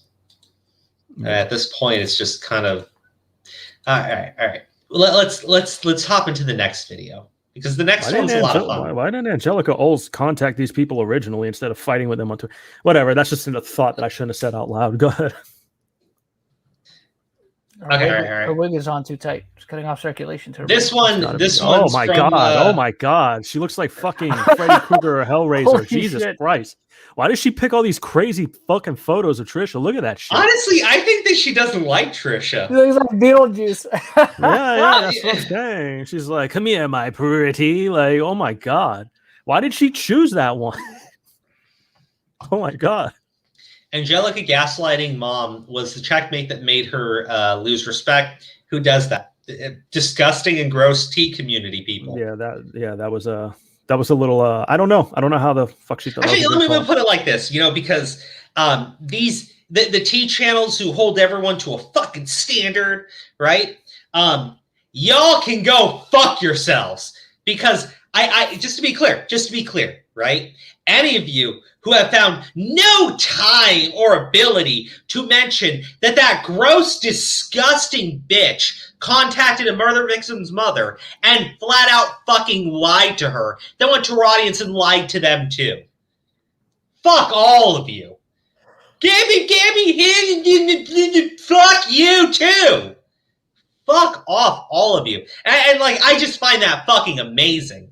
Right? And they're the moral arbiters of everything that fucking goes on the fucking platform, right? Everything's fucking tea to them. But, except for their own gross fucking shit, because look, nobody's perfect, right? But like, these people are just disgusting trash. And maybe it's just roaming around in the fucking toilet and swimming around in shit every fucking day of your fucking lives, making you go off into just some absurdly gross and disgusting fucking sewage rat. But holy shit. And the way I've seen you assholes go off on Gabbie Hanna showed a picture. Gabbie Hanna mentioned a name. Gabbie Hanna complimented a shirt. Think about how that could affect the victims of the shirt making in Taiwan and shit. You contemptuous fucking dishonest scumbags. Holy shit. You had Angelica literally calling up the mother of this murder victim and gaslighting her, lying to her fucking face, and then going to her fucking audience, lying to them, and Gabbie, the woman who's literally fucking Hitler, has a conversation with the mom where the mom reveals that Angelica made her fucking uncomfortable. And none of these fucking garbage channels can find any ability to make time to talk about it, because of course not. They're in the middle of this fucking fire that they are facing because of their bullshit coverage of Gabbie Hanna for fucking years. Scumbags. Yeah. Well, like, I think fucking Angelica just took it upon herself to do it, and they gave her ass pats for it. But whatever. It's not just Gabbie Hanna, dude. It's like a lot of the times we cover, like, especially like allegations, like Call Me Carson and stuff like that, right? Yeah. It's the T channels that usually always do what is it? Guilty until proven innocent. You know what I mean? For the most part, you know, primarily Rebzilla. I'm mostly talking about Rebzilla. He's usually the one we're always criticizing. Well, I mean, the thing is, he's openly admitted that if someone accuses somebody else, he's on the side of the accuser 100%. Let the accused figure it out for themselves. Yeah, there is no objectivity. There's no like there's never going to be both sides. It's usually going to be the victim, the quote unquote victim story presented first and foremost. Which one's more sensational, right? This is a complex issue. There's a lot of things that you need to talk about. Or he's a pedophile that was touching children. Like the worst. The worst defense is Carson, because he's like, for the sake of the video, let's say he's just a total groomer. I'm like, that's such a fucking underhand. Yeah, that was great. That was great. For the sake of this video, let's just assume he's guilty of all charges. Yeah, let's throw Carson's life for the sake of the video that he's just a fucking groomer, a pedophile. Let's for the sake of my video. Sponsored by Adam and Eve. God damn. Let's get into it. Trisha Paytas, but this time it's with some of the most drama-free creators on the platform. It's a mess, so let's get into it. God damn it. I hate that song. It's a lot faster now. You are exposed, sir. I'm going to expose you. Expose you. Oh my God, expose you. So, Gabbie Hanna finally dropped her big series on all the people who've ever done her wrong, and apparently, that's everyone Gabbie's ever met. Each chapter features a new person or scandal, and Gabbie pretty much tries to prove her side. As you can guess, each new chapter brings a lot of drama and a lot of backlash. I don't know what exactly we were expecting from the series, but I don't think anyone was expecting what Gabbie did next. The other day, Gabbie posted...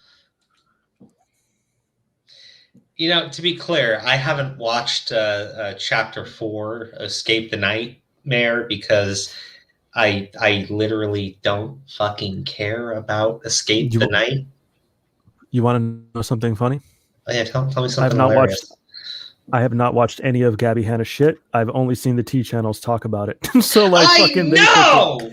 Well, to be fair, I did it. watch the first 2 videos of this series that she did, and the third one I watched, but it was more like somebody else was watching it, and I was in their stream watching with them. Right? Yep. Yeah. So like, that's what I'm saying. I'm like, I usually watch it, and then I like watch the T channels responding. Hold on. You know what I love about this, right? She mentions the series that Gabbie Hanna's dropped, right? It was the first time she's mentioned it since the Trisha Paytas fiasco we just watched, right? Just bring up any of the fact that the drama and the backlash is not directed at Gabbie Hanna at all. T-Spill. It's directed at you and your disgusting, gross fucking audience. And it would be a really good thing if you could inform them that they're the baddies. They're the ones everybody hates right now because of you, because of your coverage, because you've grossly misinformed these fucking idiots to the point where they feel justified pulling out the fucking pitchfork whenever they hear Gabbie Hanna's fucking name. And you know what?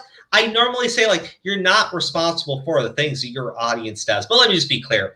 When you grossly misinform people to the extent that I've seen you fucking do, you gross fucking bitch, and you do it in alignment with all of these other disgusting T channels doing the same fucking shit because you're all swimming in the same fucking toilet. I gotta say, I do kind of blame the fucking T-tards on you fucking idiots because you bred that shit. You cultivated an audience of just sheer, unadulterated stupidity. And thank you very much for that, you asshole. Did a video titled Chapter 4, Escape the Nightmare. This video was all about Gabbie's time on Escape the Night Season 4 and how horrible everyone apparently was to her. More specifically, Joey Graceffa and Daniel Prada. Last year, Okay, now, guys, you heard the framing of that, right? She uploaded a video, and in that video, she just told everybody how terrible everybody else was. And she did it to Joey. Joey is the nicest guy ever. He's never involved in any drama. Okay, now, she's going to contradict everything here, right? She's going to contradict her entire framing here. But it's fucking amazing. Do it. Joey went on Trisha Paytas' podcast and spoke out about someone on Season 4 who was a nightmare to work with. He said Season 4 was the worst season ever for him just because of this one person, but he never did name names. Oh, there was one in Season 4 too. Really? Sure. Yeah, that was Season 4 was... Now, you might be wondering, well, why is this clip important? It's absolutely not. It's absolutely not. It's going to be the next thing that she shows. Because Jeff never named Gabbie at all. So it was really disgusting for Gabbie to do that video, right? My least favorite to film by far. Why? Just because Drama. of this one person on the cast who just made it hell. Really? And how do you stay out of like not talking about drama? You never talk about things. I would call people out left, right, and center. No, honestly, I could have, and I could have like exposed a lot of receipts. But Yeah. I don't know. I guess I don't put out that energy. Then, also last year, Daniel Prada did a Q&A, and he also talked about someone who was extremely difficult to work with. And unlike Joey, you know, Daniel named names. Now, because of all this... Okay, so to be clear, Daniel and Joey work on the show together, right? Mm-hmm. And Joey's the nicest guy in the world, right? So Mm-hmm. so the fact that he's getting this drama, that's wrong. That was wrong of Gabbie to do that. But you know, if you just go past the framing that she used, she tells you that I guess, I don't know, his co-producer, the guy that works on the show with him, he named Gabbie He called out Gabbie a year ago, right? Right? Yep. That happened. So, like, the framing that she uses, nobody expected her to mention Joey. Joey is such a nice guy. Joey's never involved in any drama. This is just Gabbie starting shit with the nice guy Joey. And I'm going like, you bitch. Like, it was literally right after you say that shit that we get into, but Daniel, you know, anybody knows Daniel. He named some names, and she was so happy when she fucking said it. That's the best part. Because, like, this Daniel guy seems to be the one that started the fucking drama. It seemed, because here's the thing. Remember, she uploaded this video so that she could talk shit and reveal how shitty everybody else was, right? Now hear her talk about what Hanna says about herself, though. It's fucking amazing. Gabbie decided that she needed to come out and expose the truth with a 41-minute video. Now, Gabbie starts off this video by saying she was pretty much begged to do season 4 of Escape the Night, but she wasn't really too sure because she did season 2, and apparently it was a horrible experience for her. She admits that she was horrible to work with, blames her ADHD, said tons of people probably have stories about her being unprofessional, once again, blames her ADHD, and overall just didn't like the work environment of the filming and set. So in her own video, in which she's talking about this situation, she openly admits to being a bitch and making things difficult on other people. Wow. Holy shit. Holy shit. You know, Gabbie Hanna is coming across as like this totally dishonest fucking scumbag. And I'm really glad. Wait, sorry. T-Spill is coming across as really disgusting fucking scumbag. And Gabbie seems to be kind of honest, right? Because she is openly admitting that she was difficult to work with. And people probably have stories of her being difficult to work with. So maybe the reason why she did the video was because Daniel, who someone is telling me dated Joey. That's great. Daniel publicly called out Gabbie fucking Hanna. Fucking, you see why I love this video, right? Because we're 2 minutes into it, and she destroyed her own fucking framing. We start off the video with her telling us, Gabbie uploaded this video. Nobody expected it because Joey's such a nice guy. And she did it only so that she could talk shit about them. And then within a minute, we find out that Joey didn't say anything. It was Daniel. Daniel, who also works on the show, apparently also used to date Joey, and publicly called out Gabbie Hanna. And Gabbie Hanna opened the video by talking about how difficult she fucking was. And again, in my own words, what a bitch she must have been to work with. God damn, what a fucking monster. You've destroyed her. 1.3 million views. Oh my God, you T-tards suck. God damn. Life. Yet, for some strange reason, Gabbie still agreed to do season 4. Gabbie agreed to do the show under one condition. Whoa. Hold on. So guys. She talked about how difficult it was to be on season 2 and how she didn't want to work on season 4, but then she went to go do the show. Mm-hmm. Play the video. I don't know, money. So you think money had anything to do with it? Hey, Gabbie, you want a fucking paycheck? We'll pay you money to be on this show. I don't know. Fame, clout. You want to get some fame and clout? You want your name out there? God damn. Why would she do season 4 when she said she didn't like season 2? I don't know, man. I don't really like I don't like the shit I had to deal with at work last week. Guess what? I showed up this week. Yeah. There was healthy food options for her to eat on set because she was dealing with eating-related issues and was on this really strict workout and eating plan. She told Daniel that she needed 3 healthy meals a day or she gets sick and evil. She sent him this whole list of options that she... This shit is boring. Why is she covering this? Like their dry lettuce and 2 1x1-inch strips of meat ain't enough because only eating twice a day. I need a full-ass meal. I'm going straight from my trainer too, so I'm going to be hangry as hell. Okay. Here's the thing, right? I'm diabetic, right? Mm-hmm. And I've gone out on work trips and everything. And I literally have to, ask for like a special meal sometimes because, certain times they'll give you like a bunch of fucking carbs. Anyways, I kind of understand needing to have like special dietary concerns.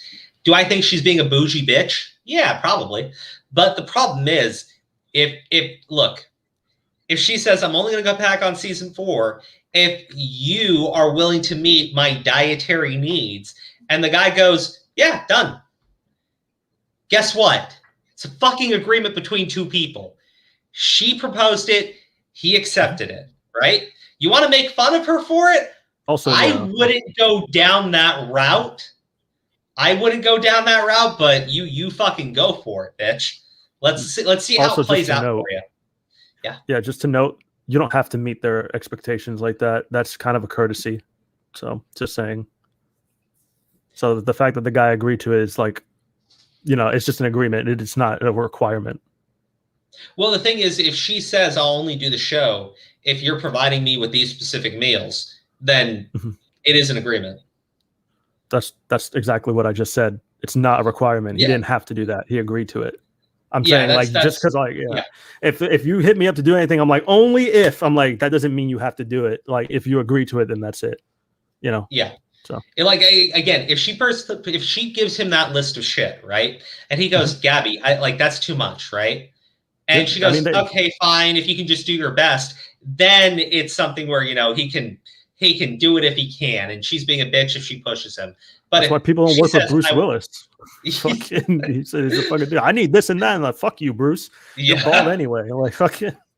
But it's just again, like if hold on. Gabbie explained she was heavy in an eating disorder. All Gabbie contents during that time was all workouts and eating. I watched it plus her undiagnosed ad and stuff, or ADHD, I think, and stuff going on. I think. Oh yeah, ADD. Well, okay. She has ADD or ADHD. I think she said ADHD in the past, but maybe she said ADD in the past. Okay, I got you. Yeah, I don't remember which one. I can't remember. I'm not well versed in Gabbie lore, nor do I want to be. But I've heard someone else mention that she had an eating disorder at this time. I don't know if that's true. I don't know if that's related to this at all. Right? That's Gabbie's claimed it. I don't know if it's true. Yeah. Okay. So it was ADHD. Okay. Yeah. It's okay. Yeah, okay. Thank you, Jess. But I'm just going like, look, if you make an agreement with someone, it's on you to meet that agreement. You cannot bitch about it later. Like fucking Christ. Yeah, that's what I'm saying. Yeah. We're gonna see basically how the dude just kind of doesn't seem to deny not following the agreement. Yeah. I go. Could eat, and he said, yep, no problem, I'll get that for you, and you can just dress it however you like. Well, that's where all the problems started. Gabbie just had issues with everything. She was mad that she wasn't getting a meal as soon as she arrived. She felt like she was eating junk food. Wait. Do you remember the first message where she said that I'm going to be coming straight from my trainer, I'm going to be hangry as hell? Yeah, I believe so, yeah. Yeah, right? And then she's like complained that she got there and there wasn't any food? Yeah. Because that was their fucking agreement? God damn! Oh my God. Can you imagine, right? You make an agreement with someone, that motherfucker never follows through with his part of the agreement, and then and then he sits there and just goes, or is such an asshole for holding me to my commitments. You do say that. Like, Yeah, fucking, I it's do, not I as- do. yeah. You do fucking say that a lot. But you get what I mean. Like, you get what I fucking mean. If she's even showing the message here, right? Ain't enough because only eating twice a day. I need a full ass meal. I'm coming straight from my trainer too, so I'm being hangry as hell. Like, come on. She's fucking told the guy. I come from the fuck. Yeah, I know what that's like because I've come home from the gym. There's no fucking food, and it feels like shit. And you are pissed. You are very pissed. Fucking shake. That's why. That's why there's no food. You're supposed to have a fucking protein shake after the gym. But you get what I mean. Doing it wrong. If there's nothing to eat after you get out of the gym, shake. it will drive you a little bit fucking batty. Like I can fully understand that. But Dude, again, from a full day it's of work. something she told the guy from the fucking start. Like again, is this a little bit difficult? Sure, but he agreed to it. She claimed that they didn't have any healthy options for her to eat, and she felt like the meals weren't frequent enough. Daniel sent her the menu, and there were healthy options, but apparently not healthy enough for Gabbie Hanna. Daniel even went out like, Bitch, he Pausing too agreed to her fucking demand. She said, I will go on the show. You have to give me this food. And he said, done. And then he didn't do it. God, he showed up. He goes like, well, this is the meal for everybody else. Holy shit. Holy shit. He's flat out fucking saying, I didn't follow through with my agreement. And your response is, Joey's such a nice guy, though. The fuck, man? Like, this guy's a fucking scumbag, right? Like, he could be the nicest person in the fucking world. If he makes an agreement for employment with anybody and then refuses to follow through with that agreement and goes on to complain about how difficult she was because she demanded he follow through on his fucking word, Chris, he's a scumbag. He's a douchebag too. Chris JD Films 269, thank you for the super chat. How dare she get upset that he didn't do what he said when he would? She should suck it up and eat at home. Duh. I think this dumbass T-Spill tells her that she should have called like Uber Eats or something. I'm like, no. I was like, no. Guess what? Joey should have contacted Uber Eats rather than going himself to get her fucking food. God damn. All right, go ahead, play. Like multiple times to make special trips to Whole Foods just to make specialty bougie blue cheese almond crumble protein salads for her. The complaints didn't stop there though. By the way, keep going. Hold on. By the way, I used to live like right next to a Whole Foods. Most of the food's shit, but there are some nice things. Let me just be very clear though. He didn't make the salad himself. The salad's already pre-made. What he did was he took one of the boxes and he scooped the salad into the box. It was already pre-made. Then he paid for it and he drove it over to her. It probably took him 2 minutes to 5 minutes, depending on how busy it was at the store to do all of that. And then whatever the travel time was. Of course, he could have also contacted Uber Eats. But I like how she says, like, he had to go there and make her a special bougie salad. It's like, it's Whole Foods. All they have is bougie food. This fucking turkey meatloaf is fucking amazing. But it was. I saw that look on your face. It was fucking great. I don't even know what the fuck you're talking about. Like, fucking. My point is, when she goes on the story, like, it's just like the framing for all of her bullshit, right? Like, oh, she made him go and make her special bougie salads. It's so unreasonable. It's exaggerated. It's completely exaggerated. Like, this dude made an agreement with her, didn't follow up on the agreement, and you're making it like if she demands a certain type of food, he says, okay, I'll do that. She shows up and then goes, oh, here's the meal everybody else is eating. It's good enough for you. Like, I'm sorry, you can't do that. Like, you know, this is why I find this so ironic, funny, hypocritical. Yeah. T-Spill clearly does not like Gabbie Hanna. She doesn't. Duh. But she is making content on all of Gabbie's fucking videos. And I'm like, why the fuck would you do that? If you really dislike her, why are you covering every little fucking thing she does? To me, from like somebody who doesn't know shit about any of this stuff, right? From my perspective, I'm like, this video is so pointless and I see it not worth fucking covering because she's just breaking down everything Gabbie Hanna already said. You could just watch Gabbie's video. Is 8 days old and has 1.3 million views. That's why insane. She continues to make Gabbie Hanna content. Oh, I know why. Like, fucking... But I'm just saying, like, you know, you clearly don't like the person. I've never seen somebody dislike somebody, but focus on them so fucking hardcore. Because, you know, honestly, I showed you in the other video, like, she's made zero statements on the fact that she was grossly wrong in her coverage on Trisha Paytas. The thing is, this girl does not inform her audience, right? She only lets them know the things that she wants them to think, right? Because, like, at the end of the day, you cannot tell me, do you honestly feel good about the coverage you did? Unless it really is just about you wanting to. Yeah, Lauren, I think, isn't T-Spill a million sub channel? 1.7. Yeah, 1.7. Yeah, T-Spill is a million sub channel. That's why I got 1.3 million views. Yeah. Well, that's what I'm talking about. Because, like, she's one of the largest fucking T channels. And I'm just showing you, like, this is her 3 most recent Gabbie Hanna videos. And they are fucking trash. Now, the third one, the first one we watched, right, which is about a month old, that's about the only one you could give her any amount of leeway on, because at that point, Gabbie had not exposed Trisha Paytas for being a lying bitch, right?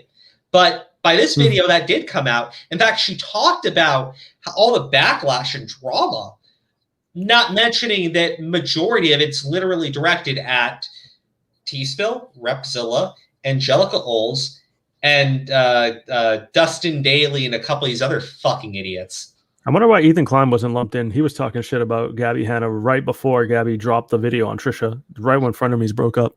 Because Trisha hates He wasn't doing Gabbie. it the longest, I guess. Trisha hates Gabbie. Trisha was there on frenemies. Ethan jumped in talking about Gabbie, right? But it was Trisha bringing that to his attention. So Trisha's gone. Well, frenemies broke up. He's not going to defend Trisha. His mouth is fucking silent on Gabbie. Well, no, like he was the one poking fun at Gabbie, and Trisha's like, "Oh, I wish her well." When he's like, "Oh, mental illness awards or some shit," he was making a joke out of it. Well, yeah, because Ethan Klein is in reality a two-faced piece of shit. But yeah, no, I remember that. Just a thought. Yeah, just a thought. It's just like the thing is like we already said, he was doing it on frenemies, but again, he hadn't been doing the content on her very long, and again, it was largely related to Trisha.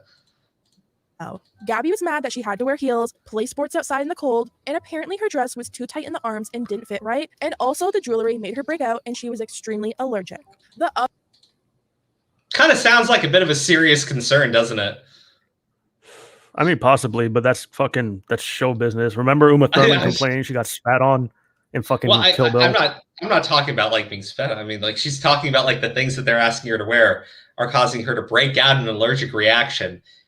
Jim Carrey had the same thing in The Grinch. He went fucking nuts because the cosmetics fucked him up.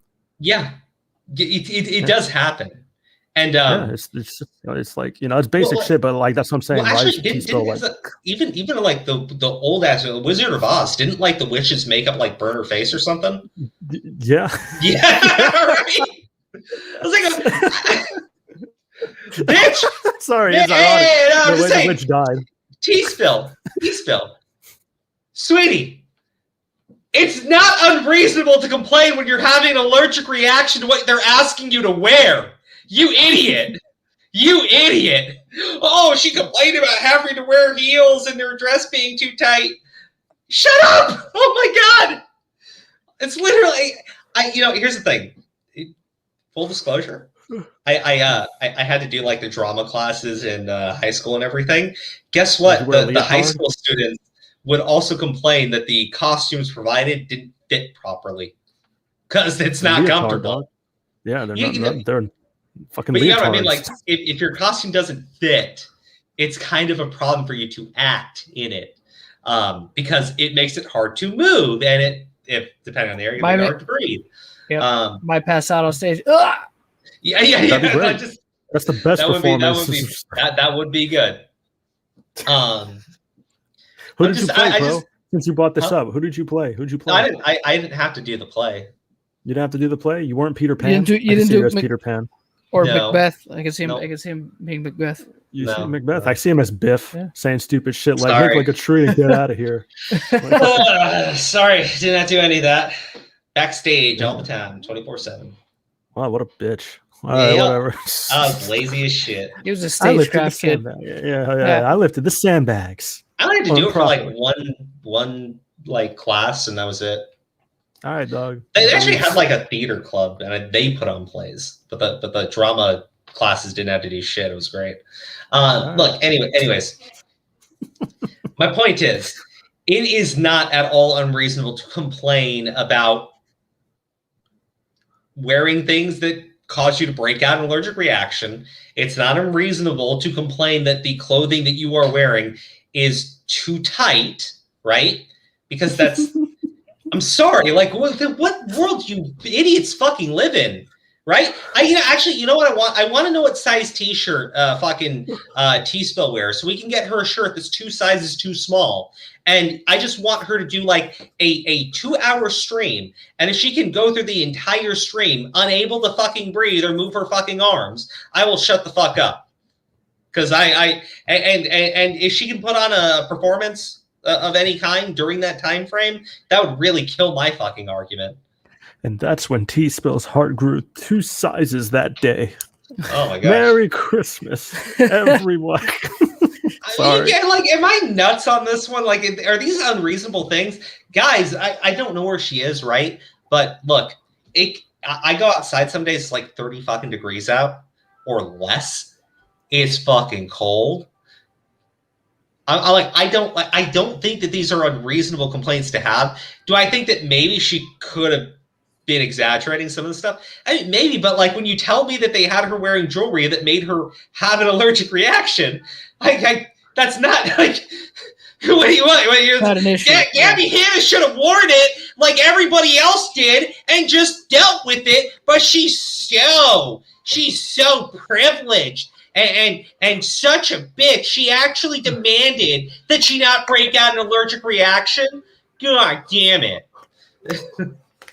Oh man, I like to keep playing the video. I'm still blown away by that. I'm sorry to focus on this so much. Just go. Other big issue Gabbie had was the call time. She said they would stop filming super late at like 5 a.m. and then she would be expected to be back by 2 p.m. the next day. Gabbie felt like she shouldn't have to go so early because she just sits around and waits all day in hair and makeup.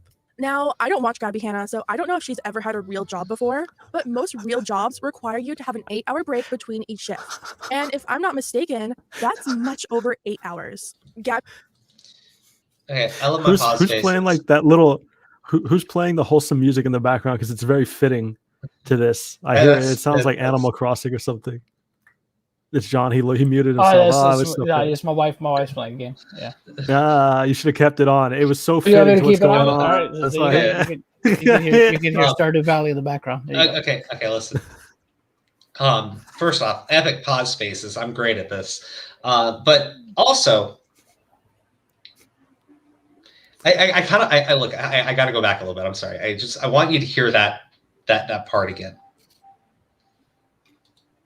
She just sits around and waits all day in hair and makeup. Now, I don't watch Gabbie Hanna, so I don't know if she's ever had a real job before, but most real jobs require you to have an 8-hour break between each shift. And if I'm not mistaken, that's much over 8 hours. Gabbie said the breaking point was... I don't know. That whole statement confused me. Okay, let me do some math here. 5 to 6, 6 to 7, 7 to 8, 8 to 9, 9 to 10, 10 to 11, 11 to 12. That's 7 hours. Mm-hmm. Sorry, 12, 7, 8, 9. So 2 p.m., right? Mm-hmm. Okay, that would be 9 hours, right? Mm-hmm. Okay. Travel time to and from the workplace, 8 hours of sleep. That would literally mean that Gabbie is complaining because they want her to come in for casting, and then they bring her back in for casting 9 hours later, right? That would mean that she literally would only have the time to go home, get cleaned up, maybe eat a meal, and then go to sleep. That would be the only amount of time that she would have. It seems like a reasonable complaint that you don't have any personal time. I don't know.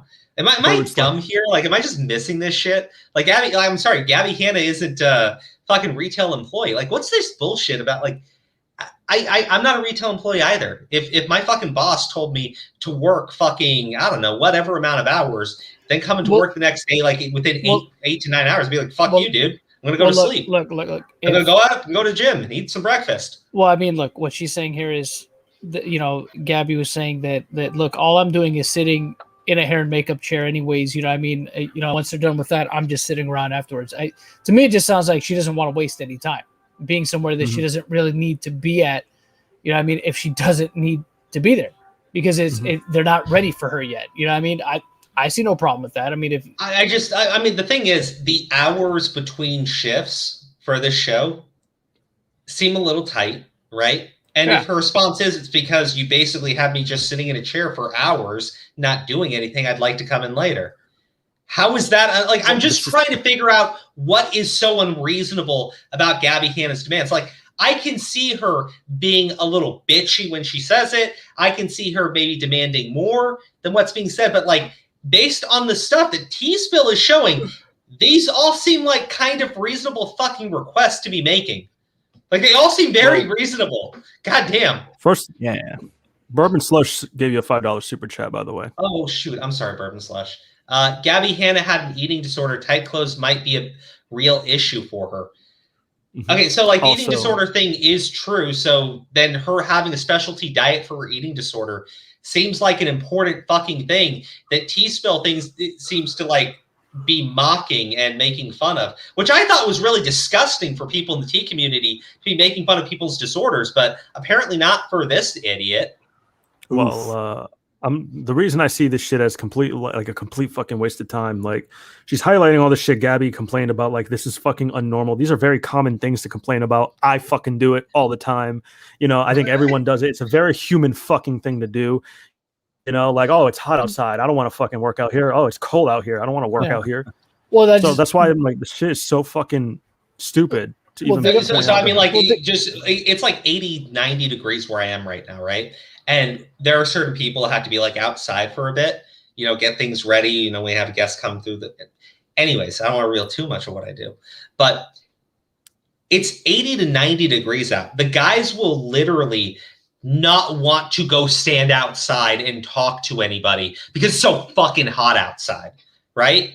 And sure, we can complain, but nobody else wants to go out into 90-degree fucking weather either, right? So I have no clue how fucking cold it was in the morning. All I'm saying is, like you said, Aura, it's not fucking unreasonable. If I worked fucking, I don't know, let's say I worked like a 8 to 10 hour fucking day. I stayed late at fucking work, right? And then my boss is like, well, you start your next shift in 8 hours. I'd be like, yeah, but I'm not going to be showing up for that shift for fucking 12. Yeah, like, these are not like fucking unreasonable. What the fuck? Well, it's scraping the bottom of the barrel. So what they always do. Yeah, I mean, this is just nuts. Nobody really cares, right? Like, to me, I don't. Like, I would take 1.3 million views. Obviously, these fucking T-tards love this shit. I just don't fucking get it.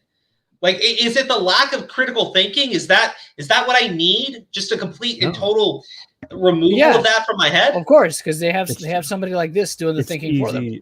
Oh my god! Yeah. It's easy content. It's easy content. You know what I mean? Like, what exactly are we learning from this shit right now? The only thing I'm not doing is I'm learning that T-Spill is like an idiot, like an idiot, like a real dumb person. She has an annoying voice. Yeah, that's true too. Go ahead, just play. Let's try to get through this shit. One day she went in, had her hair and makeup done, and sat around all day waiting for someone to come and film her interviews, and they never did. Then when she got home, she apparently got an email from her agent. Oh my god, she just fucking justified her reason right there. What? Yes, yeah, John, that's a pretty good reason. I'm so bored. Just go. No, I'm so fucking bored. We're beating a dead horse. Go for interviews, but she was actually there, and on top of it, she didn't eat her healthy meals. Gabbie admitted she blew up on Daniel and the people around her, and ultimately, she was written out of the show. After being written out, Gabbie apologized to both Daniel and Joey for how she acted on set, but at the same time, she expected one back because they didn't have her super healthy meals. Daniel and Joey. Okay. I'm sorry. You've already got over this point, Crow. We know what you're going to say. I have, but again, if she has a legitimate eating disorder, the dude agreed to fucking do it. I find T-Spill mocking this to be grossly disgusting, but I already found her grossly disgusting. So also, don't ever apologize and expect one in return. Just like a lesson in fucking life. Yeah, that's true. How dare Gabbie flips the reasons to be upset? Be human. Yeah, that's what I'm saying. Right. Yes, random dude. That's exactly what I'm saying. I'm like, this is so fucking normal things to complain about. Dude, fucking Christian Bale lost his mind at the lighting guy for fucking doing his job. During his scene. I'm a professional. You are professional. Oh my god. You need to have this light on. He tore his shit up, and he's like, and then he got the director involved, and the director did the smart things. I didn't see anything. When did this happen? During the filming of Terminator, yeah, dude. Terminator it was Salvation, it was on the news and everything. Dude, they put it in fucking Duke Nukem as a meme. Wow. You've never heard that phone call? It was fantastic. Dude, I will find it and I'll send it to you. It's fucking amazing. It was cool as fuck, though. He played Batman. Yeah, he's also a bitch. I mean, look, he wasn't being unreasonable though. People need to be professional. Come on. He was being professional. He was setting up the lights for the scene. He saw him walking around. He's like, "You're fucking walking around. I'm supposed to be sad. How can I be sad when you're walking around?" He's fucking hilarious. Oh, dude, he tore him a fucking new one. It was nuts. I felt bad for whoever that fucking guy was. The guy was like, "Oh man, I'm doing my job." Yeah, right.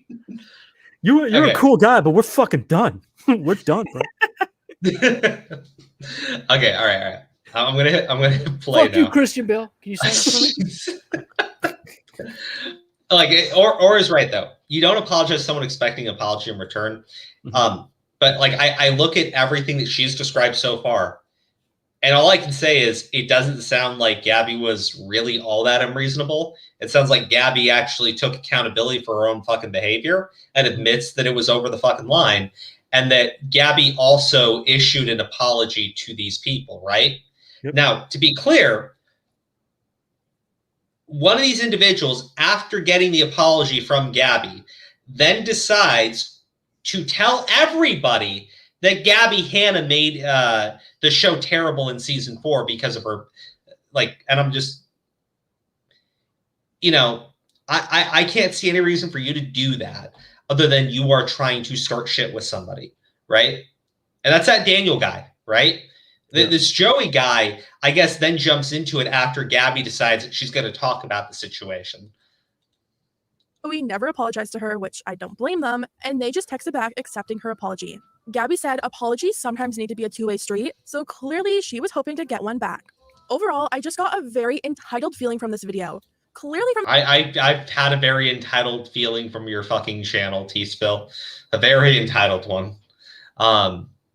Sorry. Even if it's entitled, who cares? Like, you know, who cares if it's entitled? It doesn't matter. It's a human thing. Yeah, I know, but I'm just saying, what's the point, T-Spill? Like, make a point, please. Yeah, well, the point is that she felt like Gabbie was being very entitled. Her point is emotions. Yes. Didn't you know? No, that's what I'm saying. And They're irrelevant. You can't argue with emotions, I sir. know. Go ahead, girl. Go ahead. the list of options, there were healthy foods on set. They had chicken, salad, fruit, veggies, beans. If your What eating the plan fuck? is that strict that you can't Sorry, please go ahead. I don't want to stop you with this fucking bitch. There was chicken on the set. I'm like, okay, whatever. I don't care. Let's go. Play the video. Bro. But no. Can you just imagine the chicken on set was like fucking Buffalo Wild Wings? It's like, bitch, it's imagine still it was chicken. I love Buffalo like, Wild Wings. That's great. I know. I like nuggies. Yeah, dude, they have like actual chickens. Fucking like chicken nuggets from McDonald's. It's Yeah, like, those why are is good Gabbie too. Hanna upset with this? It's still basically chicken. Aggressively eats chicken nugget. Like fucking, you know, you're like, I'm only doing this because I'm hangry. I don't even like this shit. Because she quotes the Elephant Man. I am not an animal. I'm a human being. Like, all I'm saying is, as someone who is a bit of an Epicurean with a delicate diet myself, I find everything T-Spill is saying here to be grossly uninformed and just maliciously toxic in her delivery. Just go ahead, play can't video. eat See what it's- from the 5 food groups, then you probably should pack your own lunch. Not only that, but she literally could have ordered Uber Eats or Postmates. These are All right, Gabbie's well, supposed friends. fucking all right. Besides that, I'm like, first of all, the agreement thing, yeah, but I'm like, honestly, packing their own lunch thing, sure, yeah, whatever. But the Uber Eats thing, what the fuck is that about? I don't know. That's still fucking weird to me. Her thing is that Gabbie, is so unreasonable for demanding this specialty diet, and how dare she not just eat the food that's provided to her? I'm like, bitch. Hey, I didn't know about the eating disorder. That's a whole other story that really only makes me side with Gabbie even more. But in the end, at the end of the fucking day, she says, I don't want to do the show, but I'll do the show if you do this one thing. And the guy doesn't do it. And your response is, well, she's such a bitch for not just accepting that. You should have just gotten Uber Eats. Like, Yeah, what is that part is. I wrong was with like, you? Like, why what would you was just fucking? What kind of fucking alternative healthy shit does Uber Eats fucking offer? You know, I know Uber Eats has like Burger King and shit. You know, I will just say this for anyone who ever thinks about getting into any sort of business agreement with T-Spill, watch this video, because this is what she thinks about what you do when you make an agreement with someone, right? You can just fucking say, fuck it, right? That's her. I'm just saying, don't ever make an agreement with this bitch. She will stab you in the fucking back and then convince her audience that you're the bad person for it. Plays the video. Friends. She's done this before. She knows how stressed they probably are. I'm sure on top of everything else, they don't need to be worried about Gabbie Hanna's protein intake for the day. Anyways, after this video went live, the mess started almost instantly.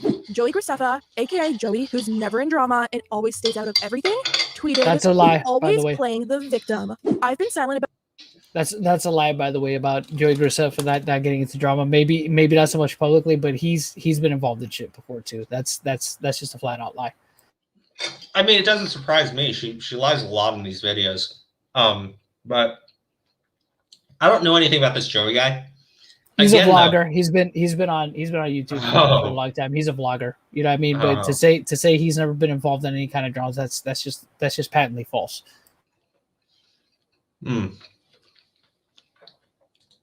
Uber Eats didn't agree to the healthy options. That dude agreed. Yeah. Yeah, I agree. But look, I don't know anything about this Joey guy. What I can say is it's not like she just uploaded the fucking video. T-Spill already told us that Daniel, who I guess is dating Joey and works with him on the show and everything, he publicly called out Gabbie. He did that. And so far, everything this idiot just told us about Gabbie was that she had some perfectly reasonable requests, and that also she was not very happy with the fact that Joey, who's apparently a super nice guy, refused to do the thing that he agreed to do. Oh, Joey knew Shane Dawson. Oh, so he was in drama before. That bitch. About how truly awful she was on set, but if this is the game she wants to play, let's play. Now, you just know if Joey Graceffa is speaking up about YouTube drama, then it's pretty serious. What was really nice to see was that YouTubers and other talent from Escape the Night actually came forward to defend Joey and the entire production. Not looking for drama, but I have to say Joey Graceffa and Daniel Prada were 100% the most amazing, respectful, and professional on-set duo I've ever worked with. They went above and beyond for every cast member involved in both seasons that I was honored and grateful to be a part of. Just a friendly reminder that Daniel Prada and Joey Graceffa are both incredible, hardworking people who do their best to accommodate everyone the best they can. I love them so much. Bretman Rock, Tana Mojo, and Colleen were also liking tweets calling out Gabbie's lies. Well, I mean, if Tana Mojo fucking said it, guys, I think we can just all end this right now. Tana is siding against Gabbie Hanna. I mean, guys, what are we even doing here? I mean, Sen, Aura, John, Tana was liking and retweeting the things that were insulting Gabbie. I mean, that's all the proof I need that Gabbie's in the wrong. Yeah, me too, bro. Open and shut case. I just Open realized and shut case, yeah. Aura and John were muted. No, Tana Mojo, you know, the most credible person on the platform. I mean, look, in terms of who I trust, right? There is Allah, there's the Prophet Muhammad, and then there's Tana Mojo. I thought you said the law, but whatever. The law? I understood. Go ahead. Go ahead. I had to get a drink, dude. I couldn't do this shit. Rosanna issued a huge statement about Gabbie Hanna's video. You know it's bad when the most drama-free, unproblematic influencer that's never in drama speaks out against you. That has nothing to do with anything. That's such a fucking stupid point to make. That's such a brain dead why do you think I got the fucking drink, dude? I couldn't do this shit no more. I was like, there's no fucking way. Oh my gosh. They've never been in drama before, so that means that you know that it's bad. And again, she already lied about Joey Graceffa because number one, Joey Graceffa has been involved in controversies in the past. Now, as far as him getting into it with other creators, you know, he hasn't really all that much, but he has been involved in plenty of controversies himself. You know what I mean? He's not this little angel that she's making him out to be. Well, the thing is, I don't even want to comment on, you know, this Joey guy. I have no idea about anything about Joey or anything. What I do know about the situation is Joey made an agreement with Gabbie. Joey then proceeded to break said agreement multiple times. And apparently, the way T-Spill goes over that is to basically mock Gabbie Hanna, who apparently had an eating disorder at this time, for needing a specialty diet and it not being provided to her even after the dumbass agreed to do it. And her response was what? Uber Eats, bitch! Fuck you. Jess Carter says that he did blackface with Shane. Joey Graceffa did. Oh my god, he's never involved in drama. I know about that, but that's the thing. That's one of those things. I'm like, you know. You know what? I'm just gonna call him Blackface Joey. Fuck it. Blackface Joey has definitely been involved in some controversy before. He did blackface with Shane Dawson. Blackface Joey is just a trip. Can we play Boblox's Black Lives Matter on the outro? I'm gonna play Exposed on the outro. Fuck you. That's no fun. Joey and Daniel were extremely patient and accommodating during filming season 3 and season 4 of Escape the Night. I personally witnessed them both try and take care of every single cast member more than any other set I've been on in the past 14 years. They both even paid out of their own pocket to make sure we had the nicest trailer with everything we requested. The crew was also very professional, organized, and hardworking. I don't like drama, but Gabbie's video paints an untruthful picture of what happened. Much of it is simply false. 1. Gabbie did not come to the 3 wardrobe fittings before filming. At 2 of my fittings, I was told Gabbie was supposed to be there that day but didn't show up.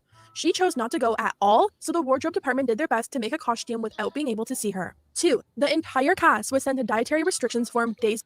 Okay, so 1, she wasn't there for the costume fitting. So when Gabbie said that the fucking costume was too tight, right? And fucking dumbass T-Spill was mocking that as being some sort of unreasonable request. This girl who's apparently exposing that Gabbie is wrong about all this just confirmed that, yes, the costume was definitely not fitted for Gabbie. Well, there you go. That was number 1. Let's see number 2 and how it debunks Let's Spill's fucking points. Well, I love the thing this. is, look, here what it says here, right? Number 2, the whole thing with the request form. She informed one of the people that's in charge of the production of the show of what she wanted. So even if she didn't fill out the stupid fucking form, she still told somebody and they knew beforehand. So this you're being on brought up point doesn't number fucking 2? matter. You're on point number 2? Yeah, I'm reading through it. Yeah, it doesn't even fucking matter. It's Like the entire shit. cast is sent to dietary restrictions. But here's the thing. She's already told the person that hired her onto the show. That's what I'm saying. Exactly what she can eat. One of the people in charge in the production of the show, she's already told them. So it's just like this whole shit of not filling out the form and her saying, well, I didn't fill it out. She obviously already informed somebody. So who gives a shit? Well, I mean, and then she said, like, I didn't fill that out. I hope that's okay. Yeah. Why would she think that she needs to fill out the form if she's already told the guy her specialty diet and he said, okay, we'll take care of it. And then then she gets a form. She's like, I don't think I need to fill this out because I've already informed them. Yeah, go ahead. What was this debunking, you idiot? You a T-Spill. You fucking moron. Look, what was the point of this shit? It's like I've never seen someone demolish their own fucking points as easily as this idiot does in her own fucking video. I've seen people demolish their points in like seconds. I fuck, man. The only thing that she's debunked is the belief that the only thing that she's debunked. She watched this, edited it, and then uploaded it. Look, the only thing that she's debunked is the belief that anybody thinks that she has a fucking brain. Let's move on. Before filming. Every single request I made on the form was taken care of by Joey and Daniel. I personally heard Gabbie tell Joey the first day of filming, I didn't fill that out, I hope that's okay. Keep in mind, meals are ordered before production begins, so everything is ready ahead of time. That is the time to make dietary requests, or bring your own food. She made the dietary request, you dumbass. So, again. I want to see number 3, though. I also personally witnessed Daniel leaving the set to go get Gabbie any food that she wanted. There was also many healthy options, including a salad bar with protein. Despite all of this... Well, hold on. I also personally witnessed Daniel leaving set to go get Gabbie and any food that she wanted because they didn't provide the food that they promised to provide to her. Okay, that would make it their responsibility because they have to keep their fucking word. You get that, right, you idiot? How about I make an agreement with her, right? I won't call her a bitch anymore. But she is really a fucking bitch, right? Oh boy, I broke the agreement. Oh well. Dumbass. And now what's this? There was also many healthy options. I don't fucking care what you define as being healthy. I literally don't. I know a guy who thinks Pop-Tarts are fucking healthy. I know another guy who likes... I know another guy who likes to cook with vape juice. Okay? Some people think all sorts of shit are fucking healthy. But they had chicken. They had the chicken. And a salad bar. They had Buffalo Wild Wings. What was she complaining about? And I'll see you in the next video. Or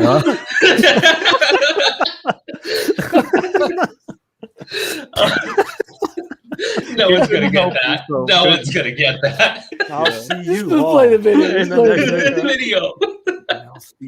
Dude, no, hey, hold on. You want something funny? My father-in-law, he was here for the Juneteenth party. We talked a little bit, smoking and everything. And I was at the 4th of July party at Jazz's uncle's house. And he goes there. He brings me hookah coals, and he brings me a like $300 vape that someone left at his house with vape juice still in it. I'm just like, I guess I got a vape now. I got it for fucking free. I got to use it, right? Yeah. It's in the backseat of my car. I got to go get that shit. Anyways, You I'm fucking jerk. That's